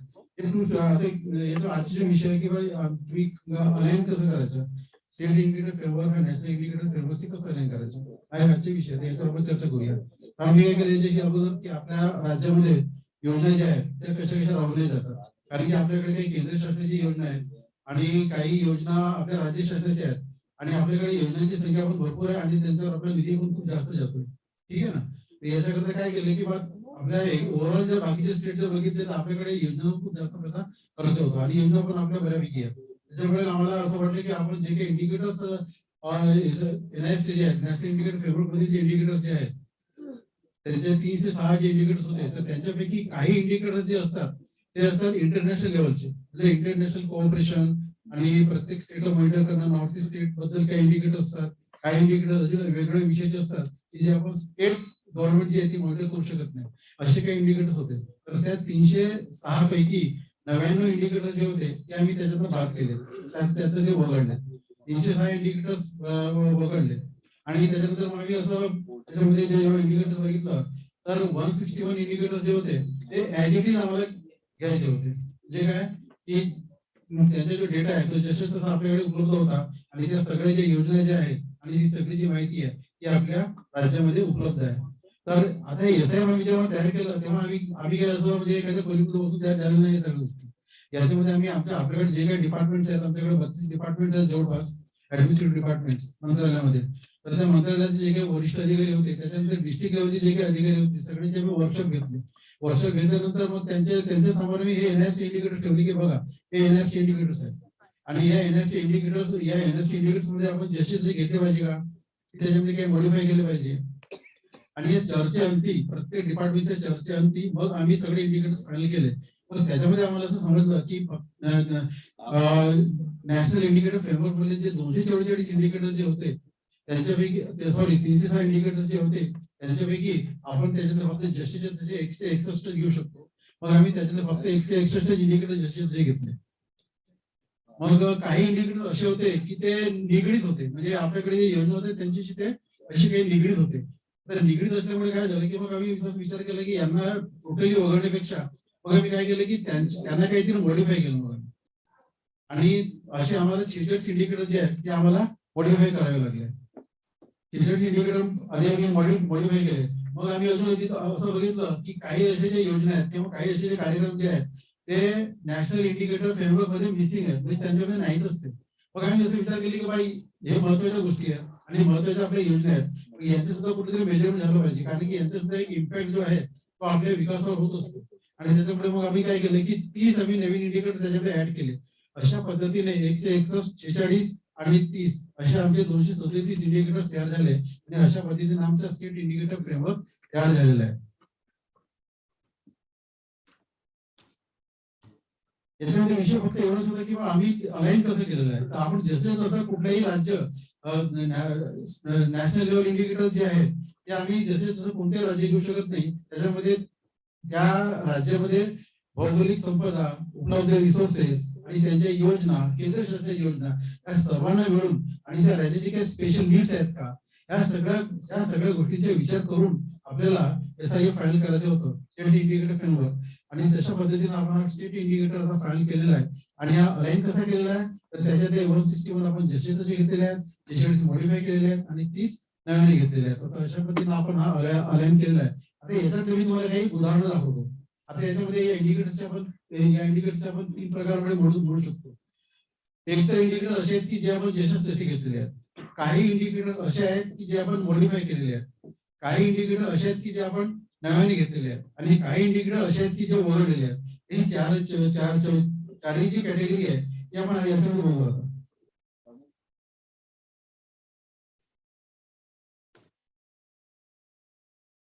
पीपीटी फार लांब आहे, याच्यामध्ये खूप सारे पॉईंट्स ऑलरेडी सगळे डिस्कस केले आहेत, त्याच्यामुळे ते रिपीट करणार नाही मी. फक्त ठळक ज्या बाबी आहेत, आम्ही कोणते इंडिकेटर्स नव्याने घेतलेले आहेत, कोणते मॉडिफाय केलेले आहेत ते फक्त तुम्हाला मी दाखवत आहे. एक उदाहरण दाखवत आहे. पहिलं टेबल आहे, याच्यामध्ये म्हटलेले की modified 46 indicators from the national indicator framework. आता याच्यामध्ये जर आपण या टेबलमध्ये जर बघितलं तर नॅशनल इंडिकेटर फ्रेमवर्क मधले हे इंडिकेटर्स आहेत, हे आम्ही कसे मॉडिफाय केले. तर पहिल्या इंडिकेटरच्या म्हटलं 1.3.1 percentage of household with any usual member covered by health scheme or health insurance. तर आपल्याकडे असे किती हाऊसहोल्ड आहेत, म्हणजे असे किती फॅमिलीज आपल्याकडे आपल्या राज्यामध्ये की ज्या कुठल्या तरी हेल्थ इन्शुरन्सनी कवर्ड आहेत. परंतु याच्यामध्ये झालं काय की आपल्याकडे एक योजना आहे, महात्मा ज्योतिबा फुले जन आरोग्य योजना. ही योजना फार चांगली आहे. आपल्याकडे जे काही बीपी लोक आहेत, अल्पसंख्याक आहेत, त्याच्यानंतर त्याच्यानंतर शेतकरी आहेत आणि काही आत्महत्याग्रस्त जे जिल्हे आहेत त्याचे काही शेतकरी आहेत, त्या सगळ्यांना आपण या योजनेमध्ये इन्क्लूड करतो. आणि या योजनेमध्ये काही असाध्य आजार आहेत किंवा ऍक्सिडेंट आहे त्यांच्या उपचाराकरता कॅशलेस उपचार केला जातो. आणि याच्यामध्ये 1.5 लाख ते 2.5 लाख रुपयापर्यंत आपण त्या गरीबाला देतो. ज्या गरीब शेतकऱ्याची किंवा ज्या गरीब माणसाची 150 रुपये सुद्धा खर्च करायची क्षमता नसते, त्याला आपण 1.5 लाख आणि 2.5 लाख रुपयापर्यंत लाभ देतो. आणि खरोखर फार चांगली योजना आहे. आता जर आपण जसं जसं हा जे इंडिकेटर जे घेतलं असतं 1.3.1 याच्यामध्ये percentage of household with any usual member covered by the health scheme, याच्यामध्ये फारच कमी लोकसंख्या कव्हर झाली असते. 1% कोणाकडेच हेल्थ इन्शुरन्स फक्त गव्हर्नमेंट कर्मचाऱ्याकडे असते. खाजगी संस्थेमध्ये खाजगी नोकरदार जे असतात त्यांच्याकडे हेल्थ स्कीम असतात. बाकी मग जे असतात दुकानदार, शेतकरी किंवा मजूर वर्ग जो असतो यांच्याकडे कुठली हेल्थ स्कीम नसते. परंतु आपल्या शासनाने जे आहे, महाराष्ट्र शासनाने एक हेल्थ स्कीम सगळ्यांकरता एक दिलेली आहे. तर ही स्कीम जी आहे महात्मा ज्योतिबा फुले जन आरोग्य योजना, ही याचे आउटकम सुद्धा याचे रेट सुद्धा कव्हर झाले पाहिजे म्हणून या योजनेला आम्ही अशा पद्धतीने मॉनिटर केलं. 1.3.1 आम्ही अशा पद्धतीने मॉडिफाय केलं. काय मॉडिफाय केलं आपण बघूया. Percentage of household covered under the integrated Mahatma Jyotiba Phule Jan Arogya योजना अँड आयुष्यमान भारत प्रधानमंत्री जन आरोग्य योजना. म्हणजे याच्यामध्ये केंद्र शासनाची पण योजना आली आणि आपली राज्य शासनाची पण योजना याच्यामध्ये कव्हर झालेली आहे. तर हा एक चांगला इम्पॅक्ट देईल आपल्याला. ठीक आहे, अशा पद्धतीने आम्ही आता हे जे फक्त की आम्ही एसआयएफ कसा तयार केला हेच तुम्हाला मी दाखवण्याकरता एक एक जे 4 कॅटेगरी आहेत त्याच्यामध्ये तुम्हाला काही योजना याच्यामध्ये सांगत आहे. आज त्याच्यानंतर दुसरी योजना आपली agriculture productivity of wheat and rice. आता याच्यामध्ये कसं आहे की व्हीट अँड राईस म्हणजे गहू आणि तांदूळाची म्हणजे तांदळाची प्रोडक्टिव्हिटी किती आहे. तुम्हाला वाटतं तुम्ही सर्व लोक मला वाटतं मुंबईला राहतात तर आपल्या महाराष्ट्रामध्ये क्रॉप पॅटर्न काय आहे हे बहुतेक फार काही लोकांना माहित असेल. तर आपल्याकडे गहू आणि तांदूळ हा काही आपला मेजर क्रॉप नाही. आपल्याकडे गहू तांदूळ जो आहे तो कोकणात होतो, विदर्भामध्ये काही जिल्ह्यामध्ये होतो आणि गहू तर मला वाटते फारच कमी जिल्ह्यांमध्ये होतं. त्याच्यानंतर आपल्याकडे मुख्य जे अजून काही पीक आहे जसं ज्वारी आहे, बाजरी आहे, सोयाबीन आहे, चना आहे आणि तूर आहे. हे सुद्धा आपले काही काही भागामध्ये म्हणजे आपल्याकडे कसं आपली महाराष्ट्राची भौगोलिक परिस्थिती जी आहे ना ती अत्यंत डिफरंट आहे. काही कोकणपट्टी बघा, त्याच्यानंतर तुम्ही मराठवाडा बघा, त्याच्यानंतर तुम्ही पश्चिम महाराष्ट्राला जा, तुम्ही विदर्भात जा, तर सगळी आपली जी पिके जी आहे ती वेगवेगळी पिके घेण्यात येतात. आता पूर्ण भारत देशाचा जर विचार केला तर आपल्याकडे व्हीट अँड राईस म्हणजे तांदूळ आणि गहू हे मुख्य पीक होतं, परंतु महाराष्ट्राचे तसं नाही. आणि त्याच्यानंतर आपल्याकडे एक गोल नंबर 2 आहे नो हंगर. त्याच्यामध्ये आपल्याला जर नो हंगर जर अचीव करायचे असेल आपल्याला तर आपल्याकरता ज्या ज्या भौगोलिक एरियामध्ये किंवा ज्या ज्या जॉग्राफिकल एरियामध्ये जी जी पिकं येतात त्या सगळ्या पिकांना आपण इन्हान्स केलं पाहिजे, त्यांची उत्पादकता आपल्याला वाढवणं गरजेचं आहे. तर या पद्धतीने आपण इंडिकेटर्स आपण मॉडिफाय केले सर. आम्ही what happen sir, the central government has given only wheat and rice but we have taken 6 major crop in the Maharashtra. So we have likewise we have modified this indicator. तर याच्यामध्ये आपण घेतलेलं आहे yield rate of wheat, rice, jowar, bajra, soybean, gram आणि तूर म्हणजे 6 पिकांची जी आहे ती उत्पादकता जी आहे ती आपल्याला वाढवायची आहे. आता जर जर आपण जे स्टिक राहिलं याच्याकरता तर आपण फक्त गहू आणि तांदूळ फक्त फोकस केलं असतं, पण याच्यामध्ये आपल्याला 6 पिकांवर आपल्याला फोकस करायचे. त्याच्यामुळे हा इंडिकेटर आपण मॉडिफाय केला. और तिसरा proportion of households in urban areas having convenient access to the public transport. Public transport म्हणजे काय म्हटलेलं आहे की अर्बन एरियामध्ये पब्लिक ट्रान्सपोर्ट. आता आपल्याकडे पब्लिक ट्रान्सपोर्ट म्हणजे काय स्टेट ट्रान्सपोर्ट आहे त्याला ज्याला आपण एसटी म्हणतो, परंतु ते नाही. अर्बन एरियामध्ये ज्यांना त्यांची स्वतःची ज्या महानगरपालिकेची स्वतःची स्टेट ट्रान्सपोर्ट आहे त्याच्या इथे विचार करायचा आपल्याला. तर आपल्या महाराष्ट्रामध्ये स्टेट ट्रान्सपोर्ट कोणाकोणाकडे आहे. आता तुम्हाला जर माहित असेल की आपल्याकडे प्रत्येक तालुक्याचे जे स्थान आहे त्या सर्वांना शासनाने अर्बन घोषित केलेलं आहे. म्हणजे सगळ्यांना तहसील घोषित केलेला आहे आणि सगळीकडे म्युनिसिपल काउन्सिल्स आहेत.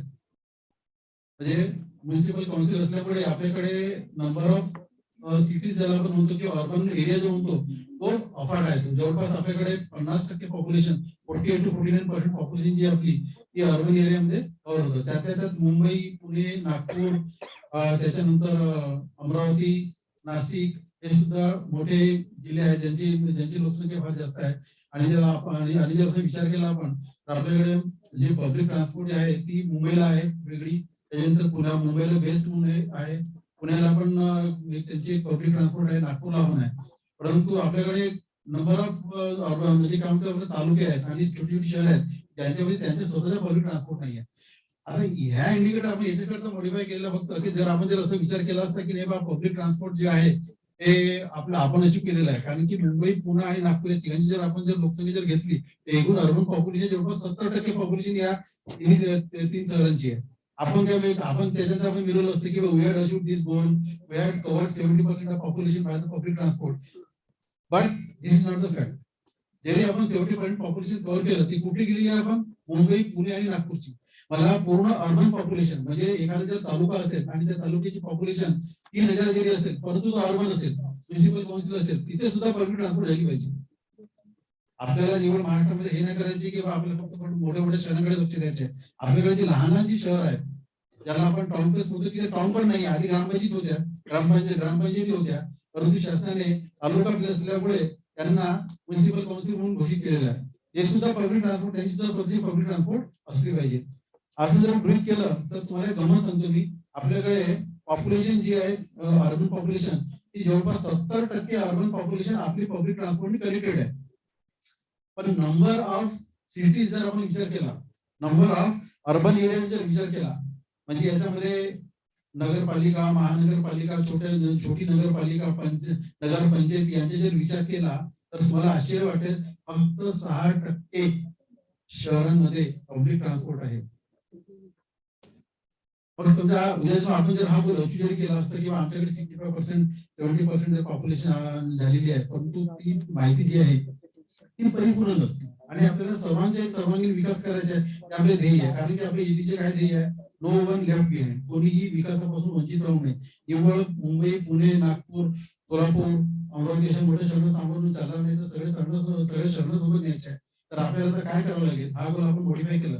याचाच अर्थ असा की आता आपल्याला सगळी जी शहरं जी आहेत, जी सगळी जी लहान गावं सुद्धा जी आहेत, त्यांची सुद्धा एक छोटीशी पब्लिक ट्रान्सपोर्ट असावी, हा या मागचा हेतू आहे. महाराष्ट्र शासनाचे उदात्तीकरण आहे. तुम्हाला सांगतो मी, आपल्या शासनासारखं जे शासन असतं ते क्वचितच तुम्हाला एखाद्या स्टेटमध्ये मिळेल, इतका खोलपणे विचार करणार. आणि त्याच्यामुळेच आपण हे एक गृहीत धरलेलं आहे की लहान जरी शहर असेल ना, त्याच्या स्वतःच पब्लिक ट्रान्सपोर्ट असलं पाहिजे. त्याच्यामुळे मग आम्ही काय केलं की या गोलला आम्ही मॉडिफाय केलेलं आहे.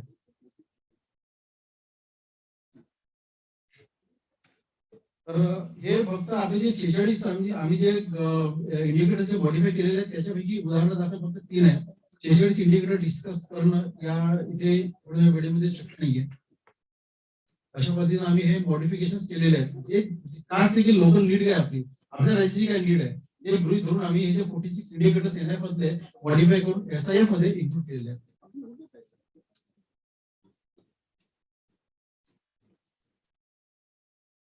याच्यामध्ये एनआयएफ मध्ये काही इंडिकेटर जे मिसिंग होते. आपल्याकडे भरपूर योजना आहेत आणि त्या योजनेचे आउटकम कव्हर होण्याकरिता आणि त्यांच्या सुद्धा विकासामध्ये हातभार असतो आणि तो लक्षात घेण्याकरिता आपण काही नव्याने 30 इंडिकेटर्स याच्यामध्ये इंट्रोड्यूस केलेले आहेत. त्या 30 इंडिकेटर पैकी जे इंडिकेटर नॅशनल इंडिकेटर मध्ये नाही आहेत इंडिकेटर, तर यांच्यापैकी फक्त मी 3 तुम्हाला उदाहरणं दाखल दिलेले आहेत. बघा, internet subscriber base in the state, proportion of gram panchayat having internet connections and common service centers. आणि कसं आहे की बघा, इंटरनेट आजच्या तारखेला फार महत्वाचं आहे. आपल्याकडे मुंबईमध्ये किंवा शहरी भागामध्ये इंटरनेट केव्हाही तुम्हाला इंटरनेट ऍक्सेस असते. इथं तुम्ही रात्री 12 वाजता 2 वाजता 3 वाजता जरी मोबाईल उघडला की तुम्हाला इंटरनेट दिसते.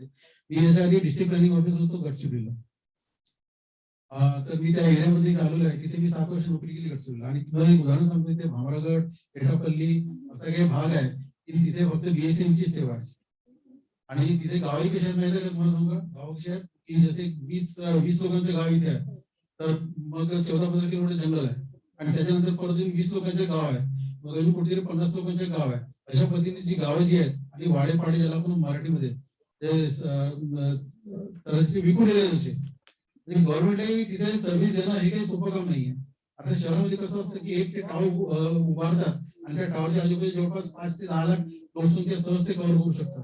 परंतु जर एक टावर जर तुम्ही त्या ग्रामीण भागामध्ये म्हणजे गडचिरोलीसारख्या रिमोट एरियामध्ये एखाद्या जंगलामध्ये जर उभारला तर तुमची 5 लाख सोडून 5,000 पॉप्युलेशन कव्हर होत नाही. आणि त्याच्यामध्ये कुठलेही प्रायव्हेट ऑपरेटर जो आहे तिथे इंटरेस्टेडच नाही इंटरनेट द्यायला. मग अशा वेळी आपला कोण जाऊन देत आपल्याला? आपली गव्हर्नमेंट जाऊन देत आपल्याला.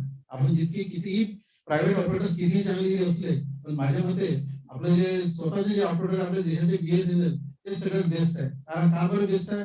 कारण की तुम्ही भामरागडच्या जंगलात जरी गेलं तुम्हाला इंटरनेट फोन प्रोव्हाइड करताना दिसेल तिथे बीएसएनएल. बाकी हे जे वोडाफोन काय असते, एअरटेल वगैरे कोणी येणार नाही तिथे, काय अजून जिओ वगैरे काही नाही तिथे, कोणीच नाही साहेब. तिथे फक्त बीएसएनएल फक्त. आता त्यांनी भारत नेट वगैरे सुरू केलेलं आहे जिओ मार्फत, ते त्याचे काम चालू आहे, परंतु अजूनपर्यंत पूर्णत्वास नाही आलेलं आहे. तर तिथल्या लोकांना तिथं म्हणजे परिस्थिती अशी आहे की त्या लोकांना एक ठराविक पॉईंटवरच आणि दिवसाचे काही वेळ फक्त इंटरनेट उपलब्ध असतो. त्याच्यामुळे हा जो एक इंडिकेटर जो आहे तो आम्ही याच्यामध्ये इन्क्लूड केलेला आहे. किंवा हे का पण इन्क्लूड केलेलं आहे? कारण की आम्हाला हे शो करायचं आहे. आम्हाला असं दाखवायचं नाही की आम्ही खूप समोर आहोत, खूप पुढे आहोत म्हणून. आम्हाला आपल्या ज्या कमी ज्या आहेत आमच्यामध्ये त्या सुद्धा आम्हाला दाखवायचं. आम्ही हे कधी न म्हणणार की आमचं जो राज्य जे आहे याच्यामध्ये संपूर्ण इंटरनेटने परिपूर्ण आहे म्हणून. नाही म्हणायचं आम्हाला हे सुद्धा सांगायचं की आम्हाला हे सुद्धा ऍक्सेप्ट करायची की आपल्याकडे अजूनही गडचिरोली सारखा रिमोट एरिया आहे त्याच्यामध्ये अजूनपर्यंत इंटरनेट सेवा जी आहे ती घरोघरी पोहोचलेली आहे, हे मला शो करायचं. आणि हे जेव्हापर्यंत मी दाखवणार नाही सगळ्यांना, हे बघा माझ्याकडे इंटरनेट, माझ्या स्टेटमध्ये इंटरनेट पूर्ण नाहीये, माझ्याकडे ग्रामीण भाग आणि काही ट्रॅव्हल भाग असे की ज्याच्यामध्ये इंटरनेट नाहीये आणि तिथे इंटरनेट पोहोचण्याची जबाबदारी ही माझी आहे. माझी म्हणजे महाराष्ट्र शासनाची आहे. आणि ते दाखवण्याकरता मला अगोदर हे दाखवावं लागेल की या सेक्टरमध्ये मी फार कमी आहे, इंटरनेट घरोघरी पोहोचलेलं नाहीये, तो शासनाने पोहोचता करावा आणि सर्वांना इंटरनेटची सेवा उपलब्ध व्हावी या हेतूने हा इंडिकेटर आपण याच्यामध्ये टाकलेला आहे.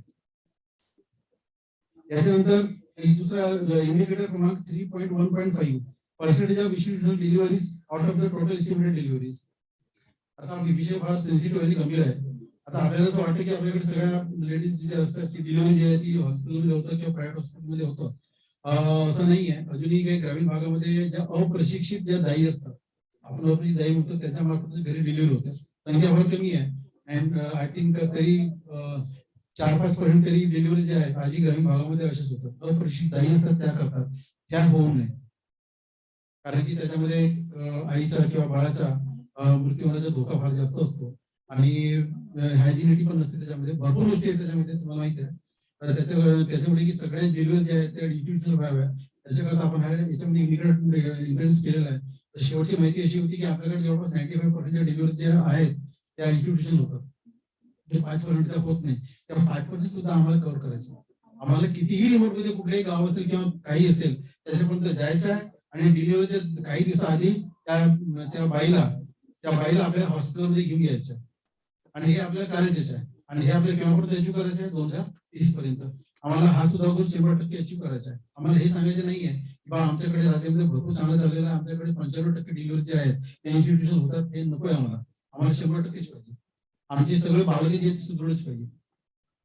त्याच्यानंतर पर्सेंटेज ऑफ इलेक्ट्रिफाईड याच्यामध्ये मात्र जवळपास आम्ही 100% अचिव्हमेंट केलेलं आहे.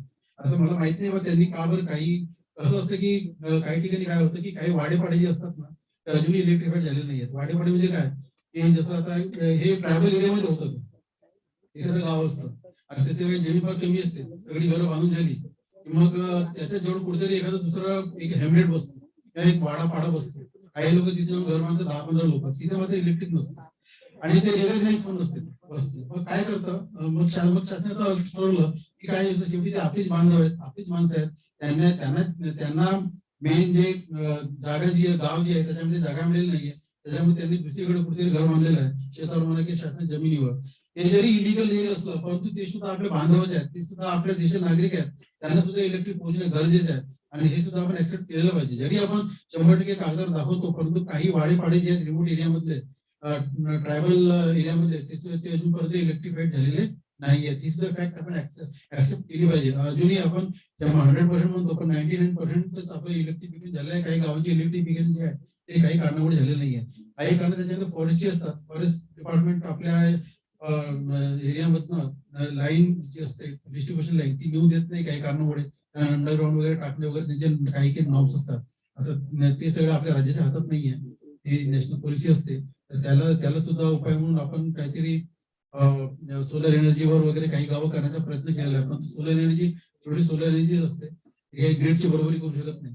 तर ग्रीडने लाईन पुरवण्याचा प्रयत्न चालू आहे आणि काही जे गावं उरलेले आहेत आय थिंक ती 10-15 किंवा 20 गाव असतील ज्यांच्यापर्यंत इलेक्ट्रिसिटी पोहोचली नाहीये. ते सुद्धा इलेक्ट्रिसिटी पुरविणे, इंटरनेट पुरविणे आणि डिलिव्हरीज वगैरे जे आहेत आपल्या त्या सुद्धा 100% युज करणे, असे काही मुद्दे होते आणि हे फार सेन्सिटिव्ह मुद्दे आहेत.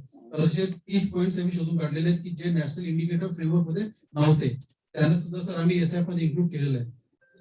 तर हे ते इंडिकेटर आहेत 30, त्यांच्यापैकी काही तुम्हाला उदाहरणं दाखवले, 3 उदाहरणं दाखवली तुम्हाला, असे आपल्याकडे 30 आहेत. याच्यामध्ये खाली लिंक दिली आहे, तुम्ही याच्यामध्ये सगळं बघू शकता की कुठे कुठे इंडिकेटर्स आपण नवीन टाकले.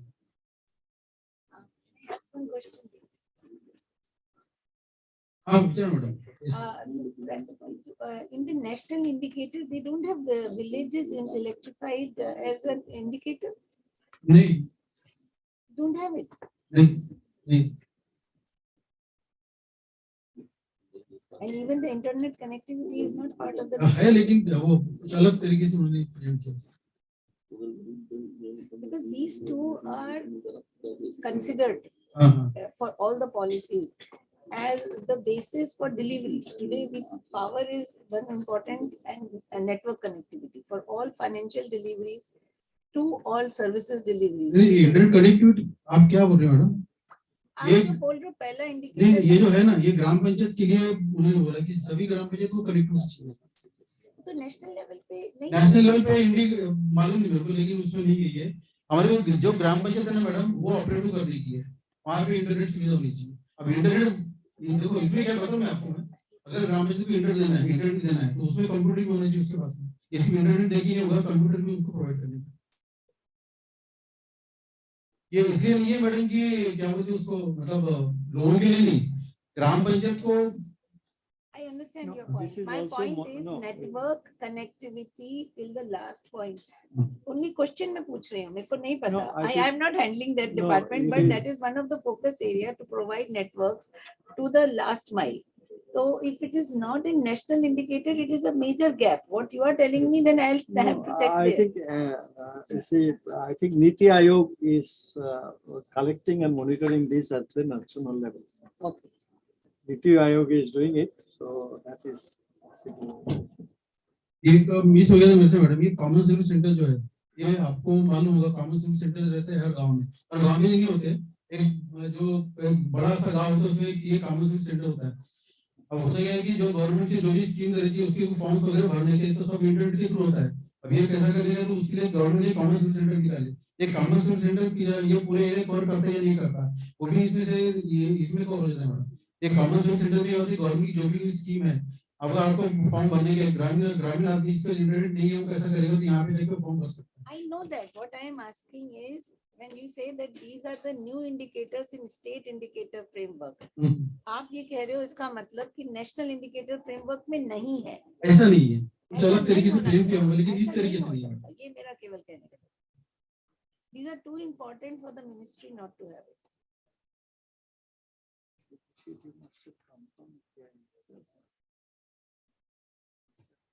एक बाकी और मैं बताता कि 98 इंडिकेटर्स ऐसे थे एनआईएफ में कि जो हमारे को एक्सक्लूड करना पड़ा। अब ये क्या क्या एक्सक्लूड किए उसके 4 एग्जांपल मैं दे रहा हूं आपको। मैं कंप्लायंस ऑफ इंटरनेशनल लॉज, अब ये कोई स्टेट गवर्नमेंट की ये काम नहीं है, ये नेशनल लेवल का काम है, ठीक है। उसके बाद में 13.3.1 number of state that have integrated climate mitigation and adoption in the education circular and outreach programs। अब ये कितने स्टेट्स हैं कि जिनके पास में क्लाइमेट मिटिगेशन का प्रोग्राम वो लोग अपने एजुकेशन में इंक्लूड किया है। तो ये जो चीज है ये भी जाने की बाकी स्टेट में क्या करते हैं क्या नहीं करते हैं, इसकी स्टैटिस्टिक्स में मेंटेन हमारे महाराष्ट्र मेंटेन करने की जरूरी नहीं है, इसलिए ये भी इंडिकेटर हमने एक्सक्लूड किया है। उसके बाद में 10.4.2 है proportional budget allocated to the north east state.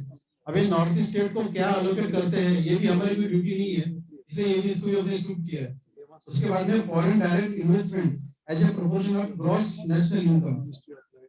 अब ये फॉरेन डायरेक्ट इन्वेस्टमेंट का जो कौन से स्टेट में कितना आ रहा है ये भी देखने की जो जवाबदारी है, या ठीक है मैं अपने स्टेट का बता सकता हूँ कि मेरे फॉरेन इन्वेस्टमेंट इतना आया, लेकिन गुजरात में कितना गया, तमिलनाडु में कितना गया, ये तो मैं नहीं बोल सकता, नहीं बता सकता, ना मैं आंकड़े कलेक्ट कर सकता हूँ, इसलिए ये भी इंडिकेटर जो है यहाँ से एक्सक्लूड किया गया है। तो ऐसे 99 इंडिकेटर्स है एनआईएफ में जो हमने एक्सक्लूड किया है। तो इस तरीके से ये जो हमारे एसआईएफ जो है ये एनआईएफ से हमने अलाइन किया है, जितना जरूरत है उतना रखा, जिसको मॉडिफाई करना उसको मॉडिफाई किया, जो न्यू था जिसको डालना जरूरी था वो वहाँ पे इंक्लूड किया। तो ऐसे इस तरीके से हमारे पास में नाउ वी हैव 237 इंडिकेटर्स। अभी 237 इंडिकेटर्स जो है ये भी कांस्टेंट नहीं है, 2030 तक इसमें फिर कुछ एडिशन होगा, कुछ डिलीशन होगा। जैसे सेंट्रल गवर्नमेंट का जो उनके 4 वर्जन निकल गए, अभी हमारे पहले वर्जन चल रहा है अभी, और ये इसके बाद में भी इसमें चेंजेस हो सकते हैं। उसके बाद में नीति आयोग ने जो रैंकिंग जो दी है, तो अपने स्टेट की रैंकिंग अभी 9th है, 9th पोजीशन पे अपन। We have complete score 70 and अब सबसे टॉप पे है केरला, उसका जो कंप्लीट स्कोर है वो 75। यानी केरला में और महाराष्ट्र में कोई बहुत ज्यादा गैप नहीं है, सिर्फ 78 75 की बात है। तो हम लोग ये बहुत जल्दी अचीव करेंगे ऐसा मुझे विश्वास है। मैं गर्व की तरफ से बताऊं। आपसे एक चीज पूछना था, ये जो 13.3.1 है, number of states that have integrated climate mitigation, number as a collated number will be with the central government, but आप इंफॉर्मेशन तो कलेक्ट करते होंगे ना कि आपके करिकुलम में कितना ये क्लाइमेट मिटिगेशन एंड एडॉप्शन का हुआ है स्टेट में। कोई तो इंडिकेटर होगा जो इसको कवर करता होगा। ये एक्चुअली ये इसको देखो आप, ये इसे देखो, ये पर्टिकुलरली वो इंडिकेटर को देखो क्या बोला उसने, हम ठीक है ये जो मिशन ये हम डील करते हैं इसमें इंडिकेटर है अपने पास में, आपके पास है, लेकिन इसमें क्या बोला मैडम कि नंबर ऑफ स्टेट्स, हाँ ठीक है, अब ये नंबर ऑफ स्टेट्स मैं कहाँ से लूंगा? वो आपकी जरूरत नहीं है, बट सेकंड पार्ट हाँ वही है, इसमें क्या होता है मैडम, अगर इंडिकेटर में अगर लेता हूँ वहां से तो एज इट इज ले सकता है नंबर ऑफ स्टेट, मैं इसे बात के बारे में बोल सकता हूँ। नहीं, लेकिन आपका जो सब हाँ इंडिकेटर बाकी उसमें है, वो इसको फीड करेगा। इसमें तो है मैडम, आपके पास होता है। अपने पास जो 4 एस्पेक्ट है उसमें से एनवायरनमेंट तो एक है ही, उसमें तो बहुत डिटेल में सब तो तर अशा पद्धतीने आपले जे एसआय जे आहे ते आपण याच्यावर अलाइन केलेलं आहे. तर आजचा जो विषय होता त्याच्याबद्दल मी माहिती दिलेली आहे तुम्हाला, थोडी थोडक्यात माहिती दिलेली आहे, पूर्ण विषय याच्यामध्ये करू शकत नाही. तर आपले जर काही प्रश्न असतील तर मला आपण विचारू शकतो, स्टुडंटकडे प्रश्न आहे ना मला फार अपेक्षित आहे. आपल्याकडे स्टुडंट्स आहेत का, काही विद्यार्थी आहेत का? मैं हूं ना स्टूडेंट। सीरियसली आप यू आर द एक्सपर्ट, इसलिए हम आपसे क्वेश्चन पूछते हैं। अच्छा, उसके बाद में और एक डिस्ट्रिक्ट इंडिकेटर फ्रेमवर्क ये भी हमने तैयार किया है, इसके सामने के स्टेज है. अब एक ऐसा है कि ये ऐसा हो सकता है कि समझो अपने स्टेट ने फर्स्ट नंबर अचीव भी किया, लेकिन उसमें ये भी चांसेस हो सकते हैं कि बाकी जितने भी जो जिले अपने पास में 36 डिस्ट्रिक्ट है, तो सभी 36 डिस्ट्रिक्ट कोई एक लेवल में नहीं होंगे, कोई डिस्ट्रिक्ट कम होगा, कोई डिस्ट्रिक्ट ज्यादा होगा, तो ऐसा हो सकता है. ये जितने भी डिस्ट्रिक्ट है इनका इक्वल एक विकास होना चाहिए, इस दृष्टि से हमने डीआईएफ डेवलप किया. अब ये डीआईएफ कैसा बनाया हमने, डिस्ट्रिक्ट इंडिकेटर फ्रेमवर्क, इसमें 120 इंडिकेटर इंक्लूड किए, 107 स्टेट इंडिकेटर फ्रेमवर्क की है. ये डिस्ट्रिक्ट भी हमने को ये कंपेयर करने के लिए, उनकी इंफॉर्मेशन लेने के लिए हमने डिस्ट्रिक्ट इंडिकेटर फ्रेमवर्क तैयार किया है. ये आज का विषय नहीं है, लेकिन ये मैं बता रहा हूँ. इसके बाद में तालुका इंडिकेटर भी एक बनने वाले, तालुका इंडिकेटर फ्रेमवर्क. तो ये ग्राउंड लेवल तक जाके हम लोग ये सब डेवलप कर रहे हैं. आप जीआईएस भी इसमें टैग था, सारा इंफॉर्मेशन डेटा का साथ, हाँ लोकल जियोग्राफिकल इंफॉर्मेशन, ताकि हम इसको डेटा वेयर हाउस में डाले तो उसका साथ हमको जीआईएस कोड भी चाहिए ना. ये आप विचार कीजिए ताकि हम डिस्ट्रिक्ट तक जा सके, तालुका तक जा सके, जीआईएस का बहुत जरूरत है.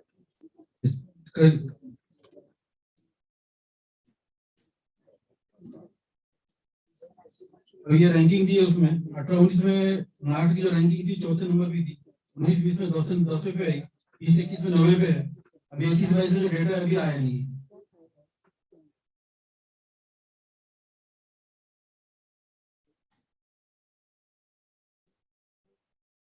एक आखिरी स्लाइड है, ये मैं आपसे डिस्कस कर रही हूँ और ये सबसे इम्पोर्टेंट स्लाइड है.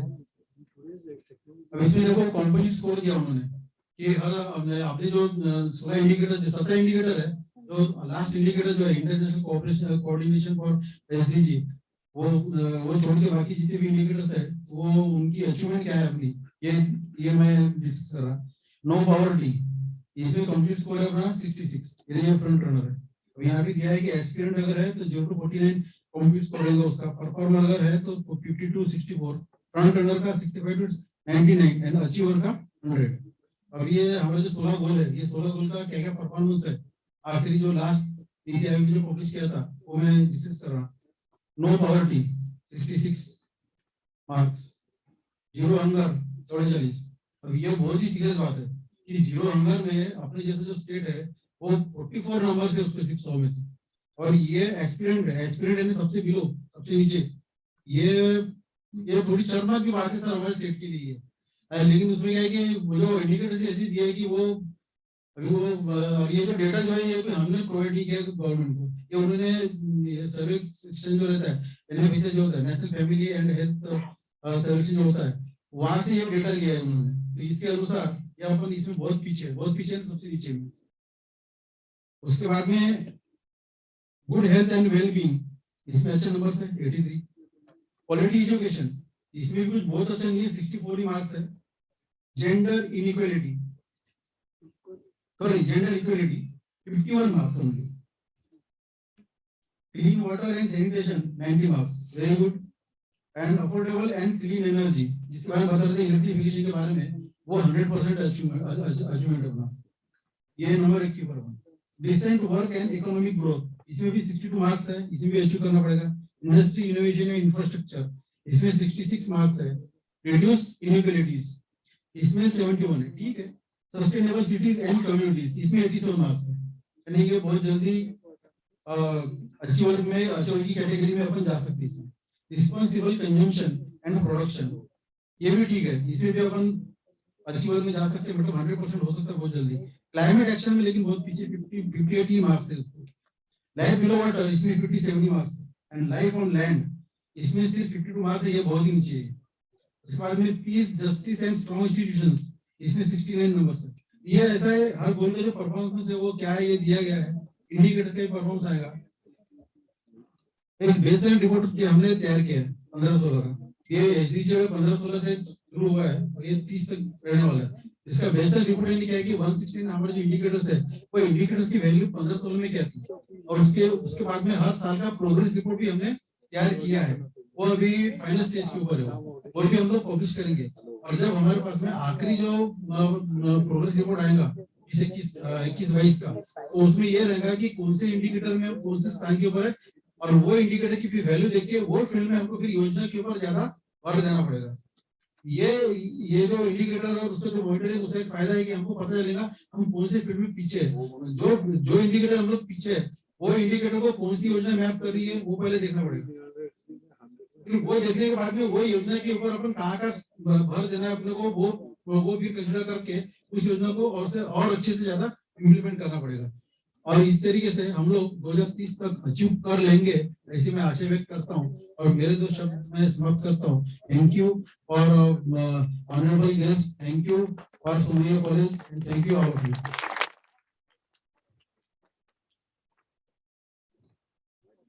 Thank you, sir, for enlightening us with your knowledge and share valuable data with us. Now, it is my great pleasure and honor to invite on stage Shri Mahanab Manna, sir, Deputy Director, Ministry of Textile, to share his valuable insight.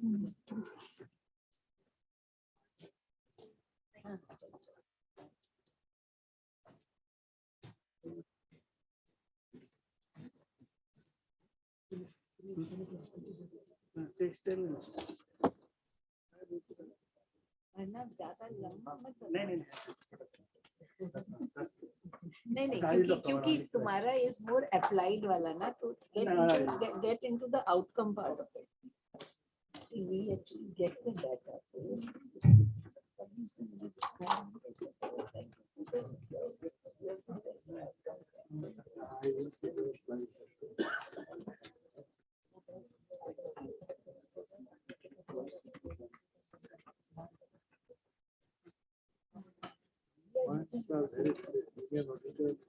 How good are they?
Good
afternoon to all respectable dignitaries. Barwan Sahab, National Statistics Council Chairman, Lucas Madam, my Textile Commissioner, Sophia Madam, DDG FOD Mumbai, and Somaiya College audience here. I wanted to thank you very much for giving me the opportunity for saying something in today's Statistics Day event. Now, I have already framed the PPT such that it's already showing what is the theme of this Statistics Day, and I have framed my PPT in the left-hand side that all our 17 goals we can see in consecutive slides. So I'm not repeating. So it's a UN proposal. Earlier it was Millennium Development Goals. Now it's coming as Sustainable Development Goals. 17 goals are there. Under each goal, it has been formulated targets, and to achieve each target, we are forming some indicators. Global level, it is formed is GIF Global Indicator Framework. National level, NIF. State level, state indicator framework. After that, when going to the further disaggregated boundaries activity, district and information framework, taluka, village panchayat, just like that we have to go. From there, we will check when we develop just like the baseline kind of thing, 15-16, it was said, and to what extent we are progressing each year, we check it. I am not repeating. It's already been discussed. Next. I just wanted to form the like that those who are habituated with harmonized synchronous code, it's the 8-digit code kind of thing. Let's SDG goals of 2-digit kind of thing, and then targets is of 4-digit, and then the indicator is of 6-digit kind of thing. Also, the indicator, the Excel file I find that they have given that C010101, indicating for the first goal, first target, and the first indicator. Just like that, first goal is just end poverty in all its forms everywhere. उसके अंदर आ रहा है first target 01.01 by 2030, eradicated extreme poverty for all people everywhere, currently measured as people living on less than $1.25 daily. As international standard है per day का national level में we can form it. So, this is the if you go the detailing of the how the SDG goals, targets, and indicator frame. This is like that. I'm not going through. It's there. I given only SDG 01 and 02. If you want, you can say from me all the 17. It's coming about 17 goals, 169 targets, and the indicators are coming 306, 17, just like that. Every year, if you change addition, deletion kind of thing, it's coming. And by the way of exercising addition or deletion, it will come to a saturation level. Now it's But now you can share your presentation. I will share. Definitely. So that people can pay attention instead of thinking that we need to copy something. It's another way of that 2-digit kind of tha.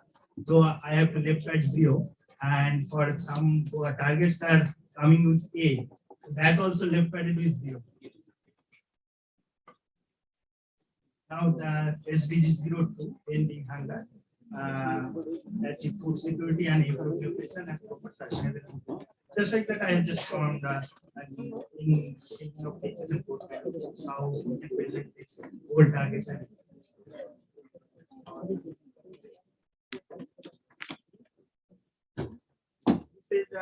introduction already discussed. What is the national indicator frameworks? Must be role. Our social institution in monitoring it with the state they are also encouraged states to develop a state indicator framework.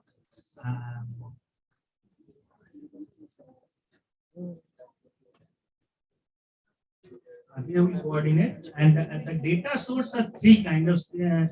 One is administrative source, one is of census, another is of large scale sample survey. Now, administrative source, we have to think. Most of the indicators are in the form of proportion. The administrative data may be able to say what is the number of possessing a character A. But do we know what is the number of possessing character A complement? Proportion is numerator by denominator kind of thing. So administrative data is very much able to give the numerator part, but how the denominator will come such that we will able to know what is the proportion. So if the administrative data fails to give that kind of thing, we have to go for census. And census is a leveraged tax. It costs time, money, and labor. So another way is of going for a large scale sample survey. Okay, that's the NSSO what is doing.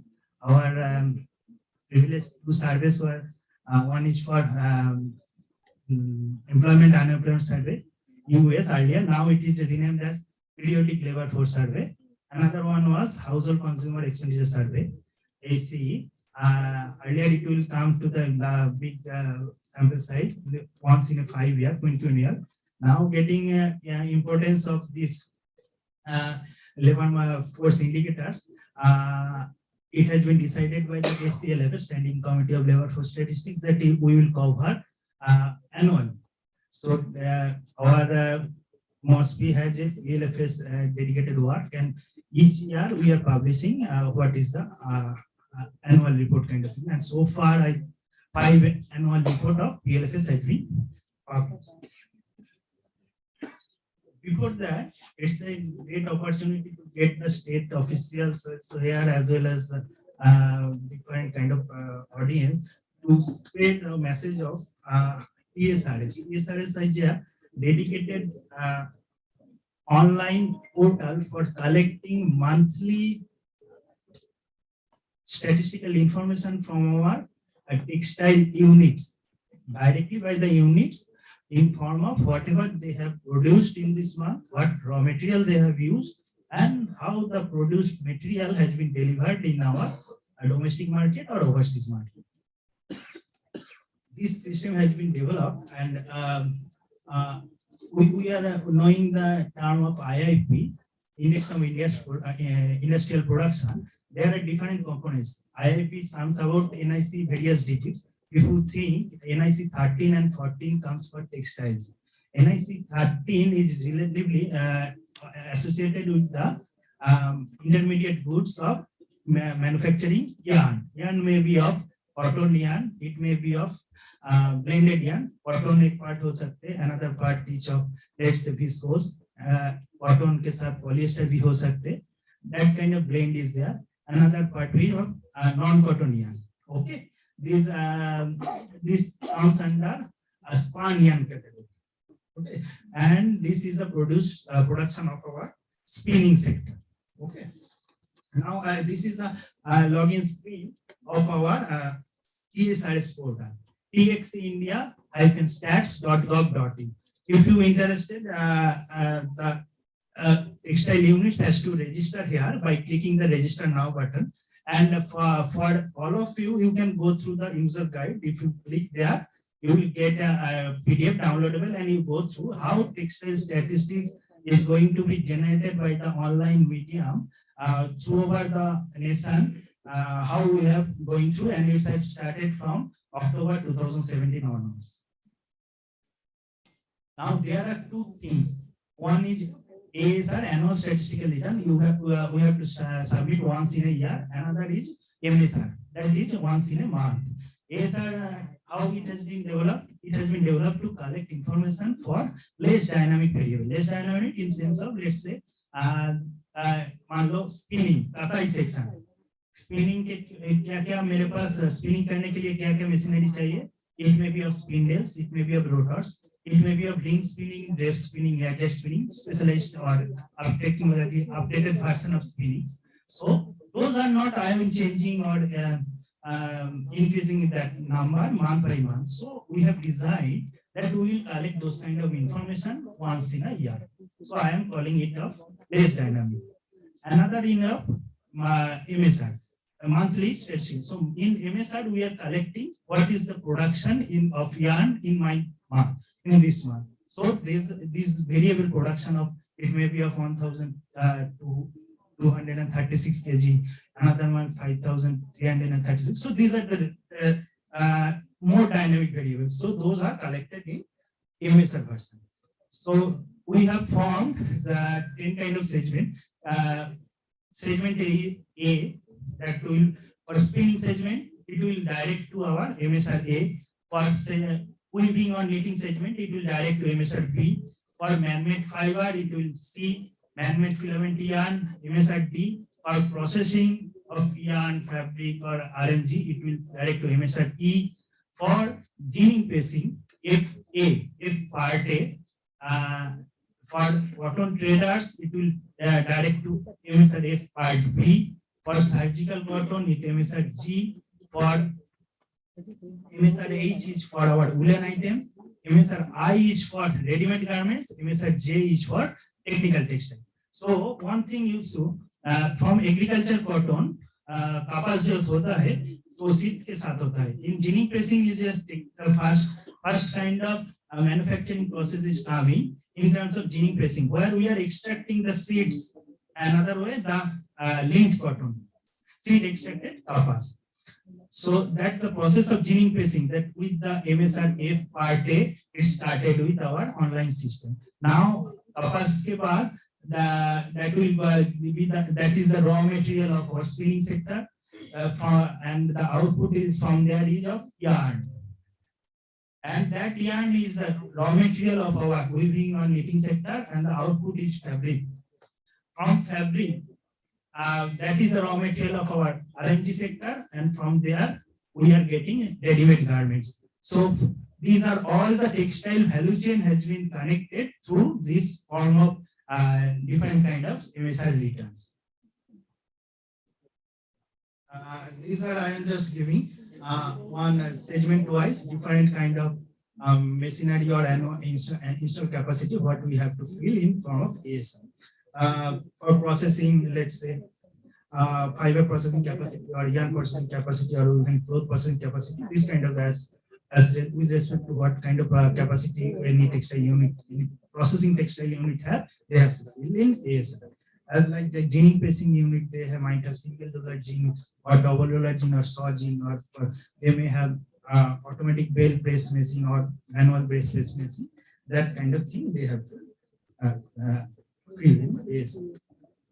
Now, I'm just covering only one. I'm not going too much for MSRS finishing. It will part 0 is of auto-populated, part 1 is employment detail, part 2 the 3 parts: raw material, consumption, output, and its delivery. So spinning sector में cotton is one raw material that is collected in part 2, cotton waste that is collected in part 3, other kind of fiber has been collected in part 4. These 2, 3, 4 are our raw material part. Part 5, 6, 7, that is our output part. Part 5, we are collecting cotton yarn production details. In part 6, we are collecting blended yarn production details. In part 7, we are collecting 100% non-cotton yarn. It may be of viscose, polyester, or acetate, acrylic, whatever. The different parts are there. And you can see also the different non-cotton yarn categories are also there. These 5, 6, 7 is our output part, and 8, 9, 10 how the output is delivered in domestic as well as overseas market. Deliveries and stocks of this is part 8 cotton yarn, and what blended yarn has been produced, that its delivery part is recorded in part 9. 100% non-cotton yarn that has been collected in part 10. Part 11 is any byproducts, the cotton waste kind of thing may be generated as a spinning production process. Its delivery kind of thing is recorded. Part 12 is of energy consumption, and part 13 is of capacity utilization. I am getting a good forum to discuss this, but through you, definitely the awareness message will go, and the textile units will also be get sensitized to regularly submit its statistical return in the online portal. That's the first part. Now I am going to the large scale sample survey. NSS conducted periodic labor force survey, PLFS, I think 2017 June. April से चालू हुआ था ना, April May June, that was the trial. From April May June, April तो सिर्फ listing ही हुआ था, उसके बाद ऑनलाइन आया. So I think handled pumped up kind of thing. Tablet के through ही हम लोग पूरा कर. Now so far 5 reports of PLFS has been published. 17, 18, 18, 19, 19, 20, 21, and 21, 20. 3 main characteristics are there. One is of labor force participation rate, LFPR. Another is of worker population ratio, WPR, and unemployment rate, UR. What are the LFPR? Its numerator is the number of people who are working or actively seeking for any kind of work. Is the numerator, and denominator is number of people. So in LFPR, the numerator has 2 distinct parts, disjoint parts. One part, those who are working, and those who are actively seeking. Students are not coming in the numerator of LFPR. Children are not coming in. They are not actively seeking or working. Now, WPR, worker population ratio. Here, the numerator is of number of workers, those who are working, by the population. Next, it will come the UR, unemployment rate. Unemployment rate numerator will be that part of labor force who are actively seeking but not getting any work. And the denominator is the population. These are the 3 main labor force indicators. In PLFS survey, principal status we are collecting or secondary status we are collecting. In PS plus SS status, let's see how I am taking 2 categorized variable. One is of rural part, another is of urban part, sector specific, another is gender, male, female. how these three indicators is coming, rural, urban, how it come, rural male, rural female, rural person, urban male, urban female, urban person, rural plus urban, male plus female, rural plus urban male, rural plus urban female, rural plus urban, male plus female. For this, each of these 9, 3 cross 3, two variables, each have 3 categories, 3 cross 3, 9 possible combinations are there. And for each combination, we will try to see how our indicators in terms of LFPR, WPR, and UR is coming.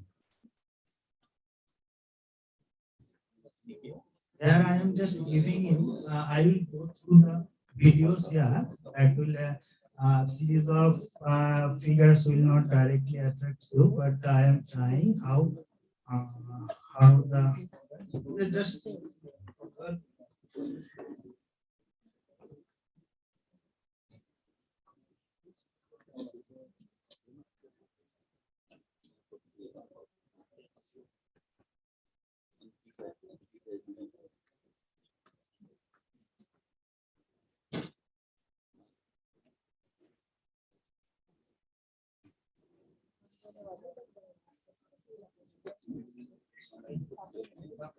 so for the first, it's going on the what is the different states are coming.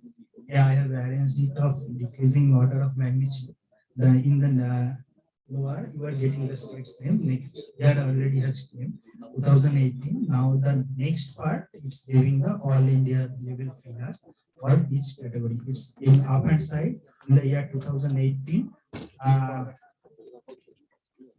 18-19. India's LFPR for the category rural male, it was 56.3. It's just see, I definitely have attract nuance attraction for just like not only giving the figures but also attractable visual medium at least attract good attention towards what NSS is doing and what is of large scale sample survey kind of. This is LFPR. I'm just like that you can do the WPR or UR part and with the whole that and definitely you have to come for any kind of large scale sample survey for giving a proportion kind of thing. Administrative record doesn't look forward the A complement part of kind of thing. That has already counted our second stage stratum formation is there. Na? In Hamlet group, FSU, Hamlet group formation. Within Hamlet group, we are forming the second stage stratification. There, the concept of A complement is there. That's why in survey, we are very easily able to give the proportion. Thank you very much.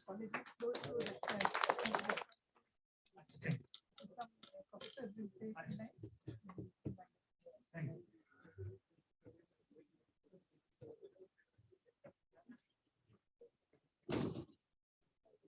Thank you, sir, for sharing your expertise and for the very informative session. Now I invite Professor Chaya Pingle ma'am, Head of the Department, Ram Niranjan Jhunjhunwala College. Madam has written an article on National Statistics Day, which is published in Lok Satta paper today. Please go check it. We now request Madam to take the stage and grace us with your invaluable insights.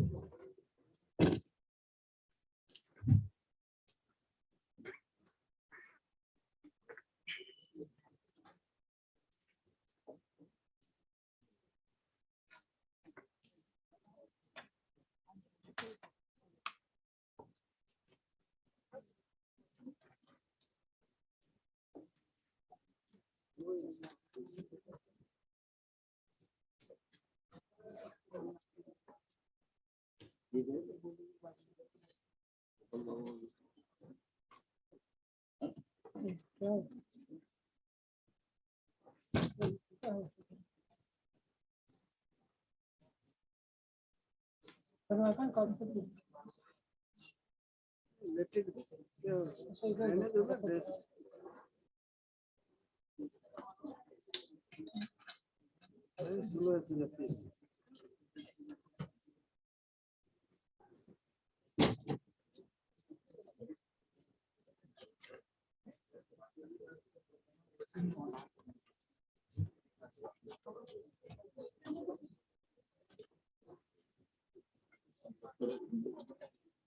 Thank you so much.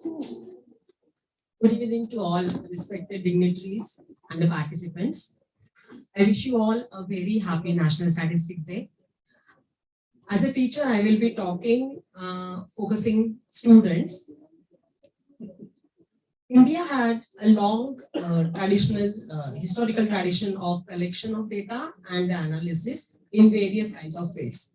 Right from Mahabharata, if you see, or later on in Arthashastra written by Kautilya, or even in Mughal period, and later on in British period also, everywhere they have mentioned about the statistics. The stories are available, and you can see about the data collection and data analysis and what the precautions has to be taken for data collection. For example, cross-checking questions should be there. All such type of points are already mentioned in the various era of these periods. I will be sharing one short story to all the students first.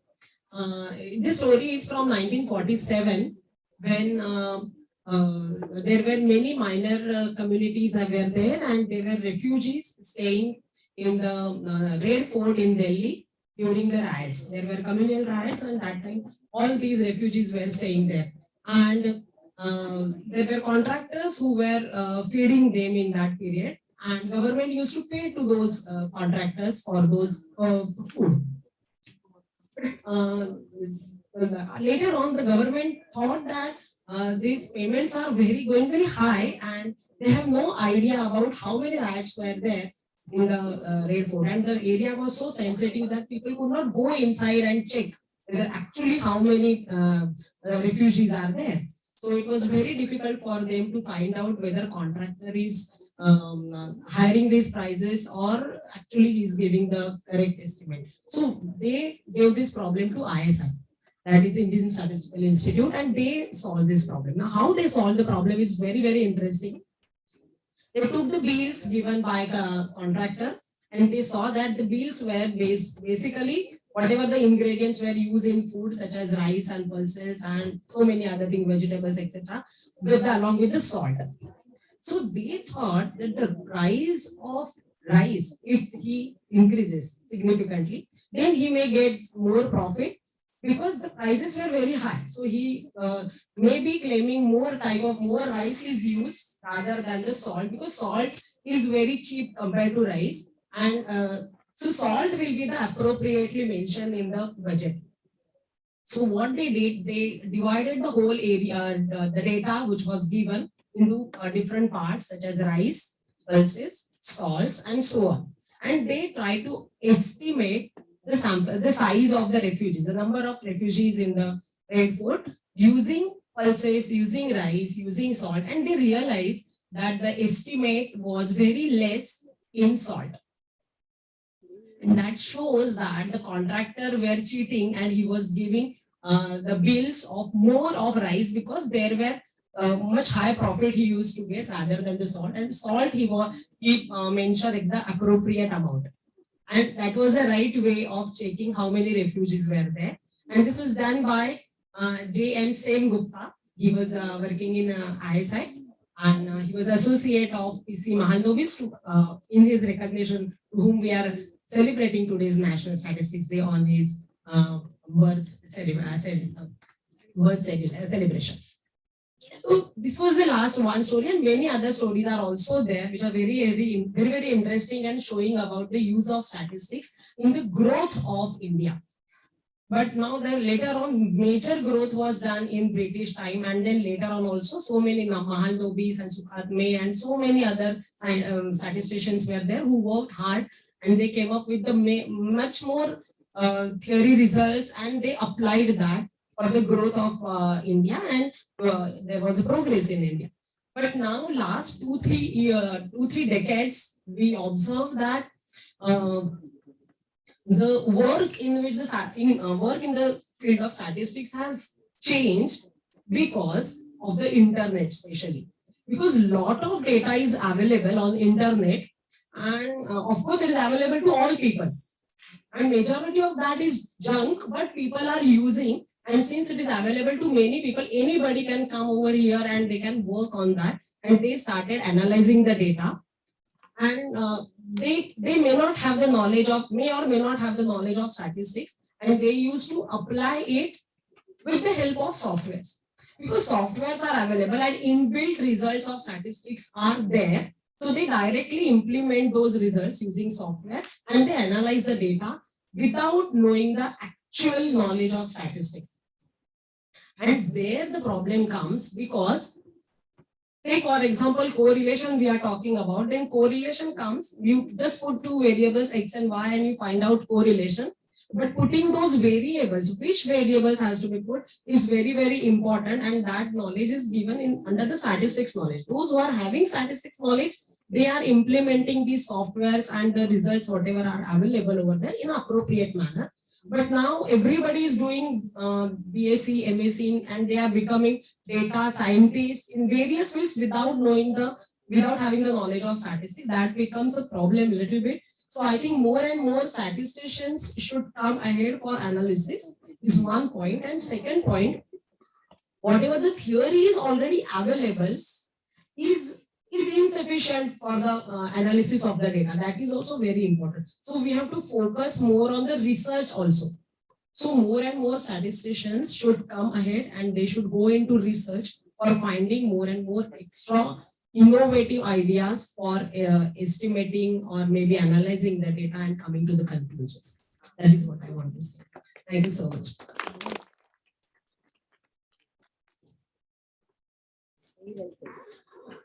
Thank you so much. Very good. Thank you so much. Now I would like to invite Ms. Priyali Krishna.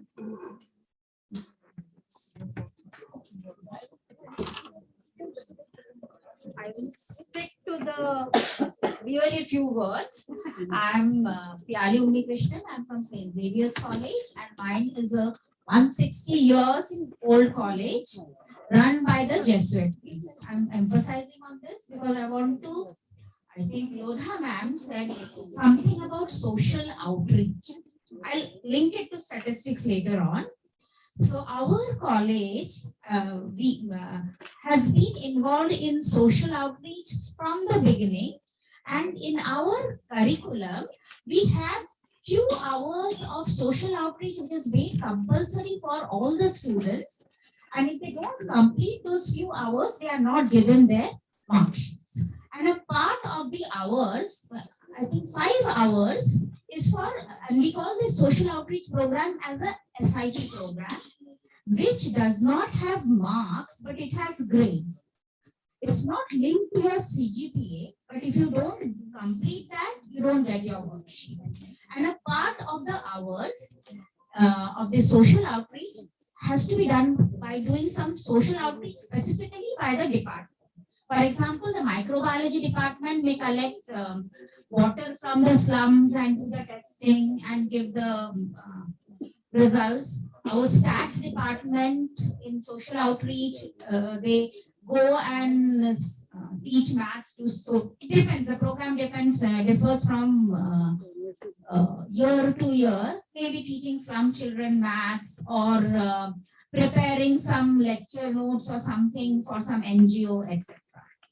Now, under the current NEP, this social outreach, which we have been doing for past so many years in our college, but in the current NEP, this has become compulsory credit. I am right, ma'am? Co-curricular credits and social outreach. So without doing that, you will not get the credit. And from this year, all autonomous colleges are has to compulsory implemented the NEP. So since there are teachers of many colleges, Somaiya, Thane College, and I think Junjunwala College, so it's going to become compulsory for all of us. So why don't we? Why don't we all try to collaborate with one another and find some kind of departmental social outreach we can do as a department, maybe evaluate some carbon credits, something which is socially relevant. And this type of government dictates, I think, comes to ISS, and does it come, then we can collaborate with NSSO and ISSO also, and it will be a win-win situation for all of us. Why don't you do this carbon credit thing for my small and medium enterprises? Yeah, we can work it out because see, what happens, why I am giving you the context. Issue is that a lot of them may be actually compliant, but they know this whole process of getting through to scope 2, scope 3 compliance is like, anathema to them. बेचारा मतलब they just say कि ma'am उसमें और extra पैसा डालेंगे, हमारा 1 रुपया भी एक्स्ट्रा जाएगा तो हम competitive advantage जाता है. And so this could we do a kind of this can be collaboration between departments also. You, our stats department, and maybe the life science department or the biotech department of a college or different colleges. I'll be looking forward to it because we can enable them, our small and medium enterprises, उनको हम certification दिलवा सकते हैं. बांग्लादेश ने किया है. Of course वहाँ पे state बहुत पैसा डालती है, हम लोग उतना पैसा नहीं डाल पाएंगे क्योंकि हमारी और demands भी ज़्यादा हैं. But we can try to get even funding from some. We can. So, and this social involvement, this social outreach is now compulsory under NEPC. We don't have a choice. Our college has been doing it for many years. But now, I think no college has a choice. We have to do some amount of co-curricular credits for which you have to do yoga and wellness and cultural programs, etc. Previously, it was optional. Means people used to do NCC, NSC. That was optional. But now all these things are getting compulsory. So, ma'am, we would. And so with this, I will end.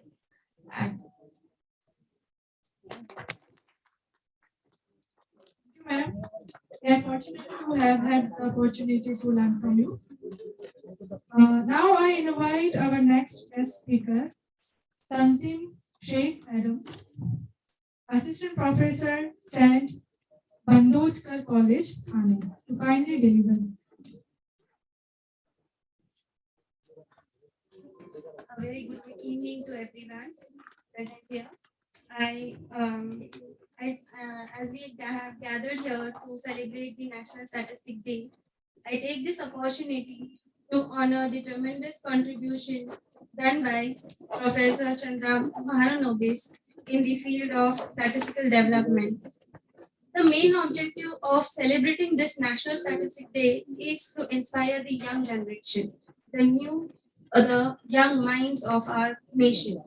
Basically, now I'm not going to take a lot of time of yours, but I want to say one thing, that today I have also learned a lot of things, and I hope my students have also learned a lot of things today. Because many of the times, the students don't know about the sustainable development goals. And now I hope my students know that there are lots of opportunities other than just doing the data science and going into industry. They have the vision right now that we can develop our country as well, because now they have a vision. How Tirke sir has given a very brief example of how policies are made, or how NSSO is working, how data is collected, and how statistics is so important for the development of the country and how to achieve the sustainable development goals. Because today, this is also the very big and very important need of our country as well. Because we need to build it, and if we want to achieve the sustainable development goals till 2030, we need new minds, new inspirations as well. Sir, madam, all the dignitaries have given lot of insight and lot of valuable knowledge. As a ma'am has explained about the gender-based budgeting. That is the most important thing I learned about it in the last week only when I was reading one research paper. That how gender equality as well as gender equity is also important. When we are talking about gender equality, we know only about the gender equality, but we don't know about gender equity. That is what I have learned last week only when I was reading one research paper, that when we are talking about giving the opportunities, it has to be given to all of them as per their needs, not just giving the same thing to each and everyone. We have to give the things as their needs are there. And there are a lot of things like sir have explained about the agricultural. So we can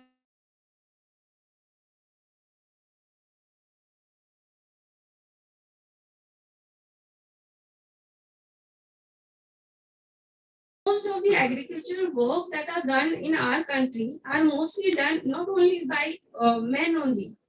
There are women who work there because only men go to the mandi, but there are a lot of women who works in the field.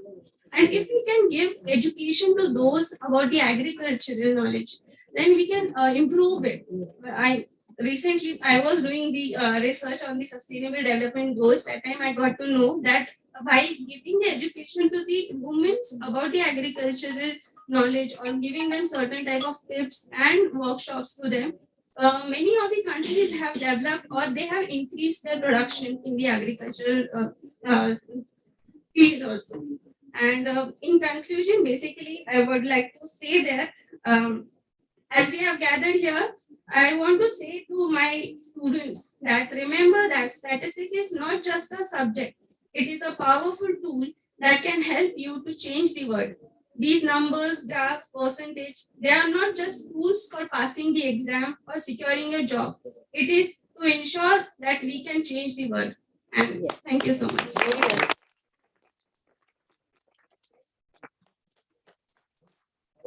Thank you so much.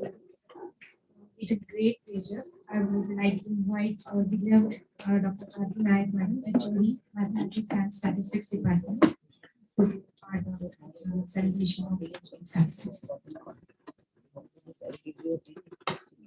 Good afternoon, everyone. We had been hearing about this session from long. So again, as I said, as everyone has said, I will not take much of the time. One of the famous English statisticians, Florence Nightingale, once said, "It is by the aid of statistics that law in the social sphere can be ascertained and codified." Indeed, she definitely meant society needs statistics to run smoothly. The alignment of state indicator framework with national indicator framework is a critical step in monitoring and achieving the SDG goals that we had been seeing from the initial sessions. By harmonizing indicators, promoting accountability, and fostering inclusivity, we can effectively track progress, identify challenges, and accelerate sustainable development efforts at all levels. So let us work together to ensure that no state or province is left behind on our collective journey towards a more sustainable and prosperous futures. Also, I would like to thank Roy Madam, Patil Sir, and the entire department for having this collaboration. And Madam, we would be interested in collaborating, means we can give our students internship work. That's what even Monica Madam has said. We'll get back to you, and we would like to collaborate more with all the departments. Thank you very much. Thank you so much, madam. Now everybody is waiting for a vote of thanks. So I would like to invite Shri Rajgopal sir, Assistant Director, NSSO.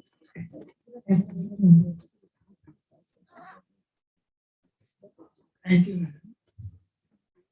Respected Bayaman Saab, Chief Guest for this function, and Madam Textile Commissioner, Madam Ms. Ruprash, Madam, other dignitaries. It is too late in the evening, and I'm just on behalf of NSSO Regional Office Mumbai and also Somaiya College. Krishna, express my deep gratitude, and I'm very thankful for all persons who were present for this occasion, who took their time off on this holiday and being present. Shri R.B. Burman sir, I'm really thankful to you for accepting our invitation and being present as a chief guest and sharing your views, not only on statistics but also the SDG goals. I'm also thankful to Dashi Madam, Textile Commissioner of India, for her views and enlightening us on integrating the SDG goals with the policy implementation part. That is what is important, she told. And she said that it is not merely for research purpose. It should not be only for academics and research, but also to be used for practical implementation of the same. I also thank from the Hanukai College principal, she Doke, Jnaneshwar Doke. I'm audible, I feel, no? Jnaneshwar Doke, sir, for his views on SDG goals. I'm also thankful to Joint Director, Shri DS Tidke Sahab, for giving a wonderful presentation on state level indicators of SDG. I'm also thankful to Mahena Manna sir, Deputy Director, Textile Office, Textile Commissioner Office, for his wonderful presentation. And he had to, I feel, cut short. I'm sorry because of the length of time. He had to cut short that wonderful presentation. He was emphasizing on WPI, PLFX, etc. It was very wonderful. Do want to hear that same again in future. I also wish to thank Chaya Pinge Madam, HOD, Yamuni Anjan Junjunwala College, Mumbai. I also want to thank Ms. Yali Unnikrishnan, Associate Professor of St. Xavier's College, Mumbai. I also would like to thank Tanzim Sheikh, Assistant Professor, B.N. Bandodkar College, Thane.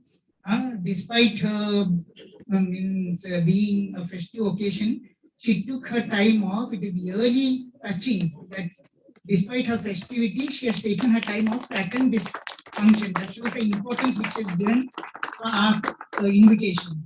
Thank you, madam. I also wish to thank Monica Roda, Director, SK Somaiya College, for giving such a wonderful logistic support. And also Miss IP Madam, IP Nayak Madam, HOD, Mathematics and Statistics Department. Also to Jyoti Mantri, Professor Jyoti Mantri, and Bhumika Modi Madam, Dr. Bhumika Modi Madam, for their wonderful support which they are given to us for successful conduct of the event.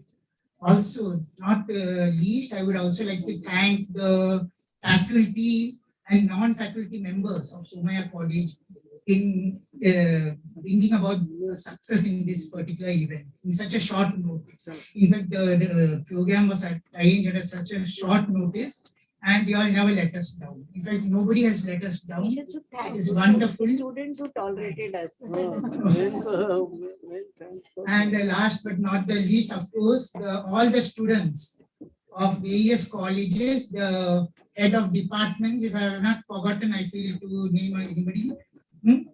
I thank all of them for their participation on this particular holiday, and also our office officers from NSSO FOD and staff for coming to this occasion. Thank you all.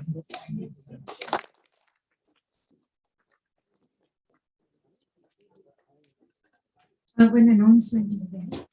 Please fill the feedback form. We will be displaying QR code. You just have to scan it and just fill it out.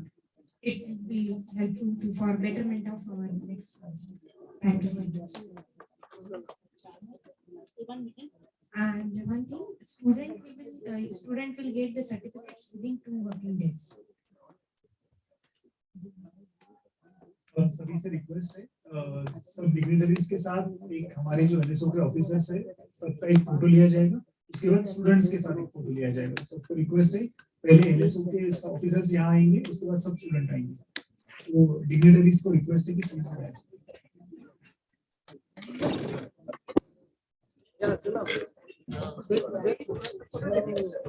सभी लेंगे?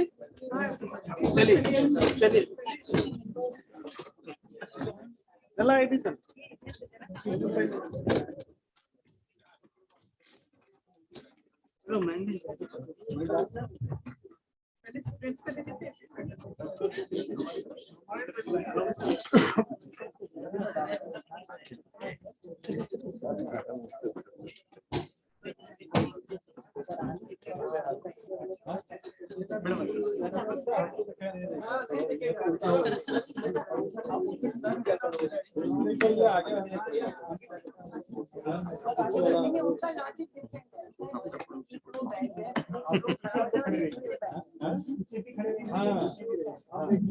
Kindly fill the feedback form.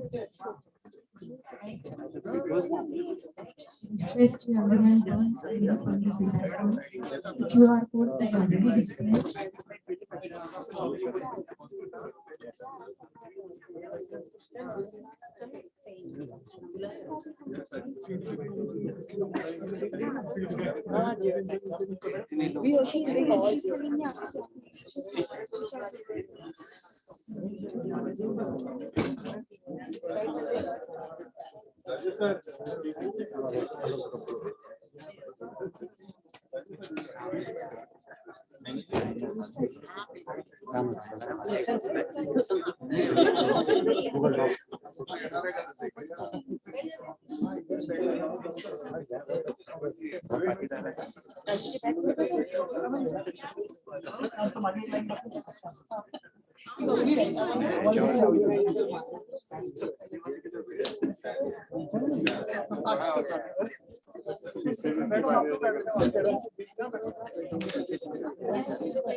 काय येणार त्याला नाही येणार आहे मलाही आहे मी काय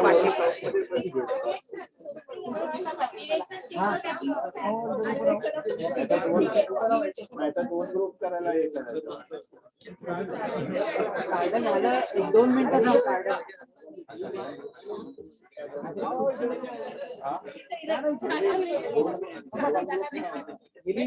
एक photo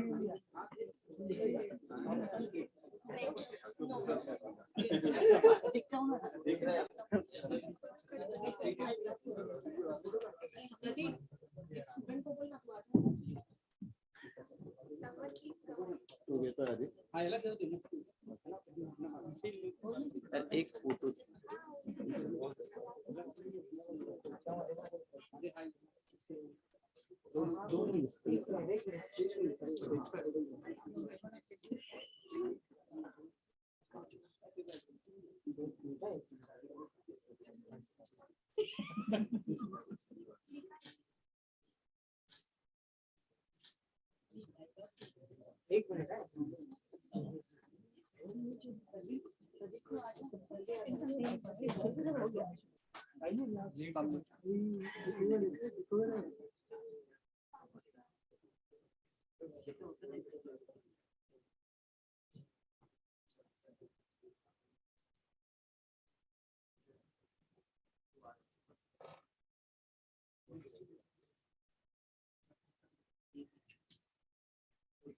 thank you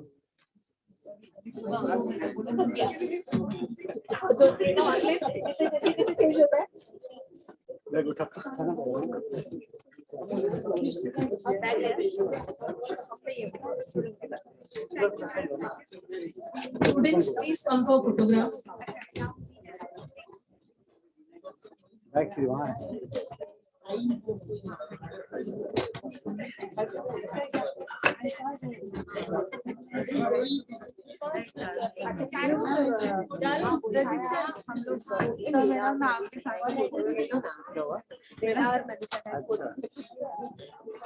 She was about to say, so I repeated.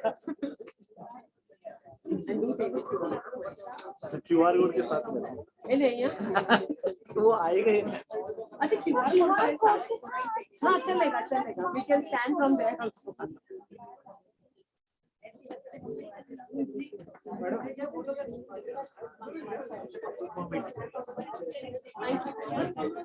अच्छा फोटो आया था, मुझे पोस्ट करना है। मुझे फोटो खींचने का स्किल्स पता नहीं।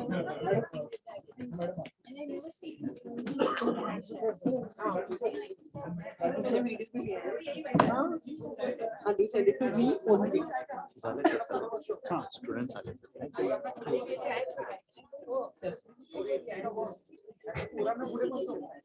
एवढे येणार नाही इथलं ना थोडेसे इथे बस ते थोडे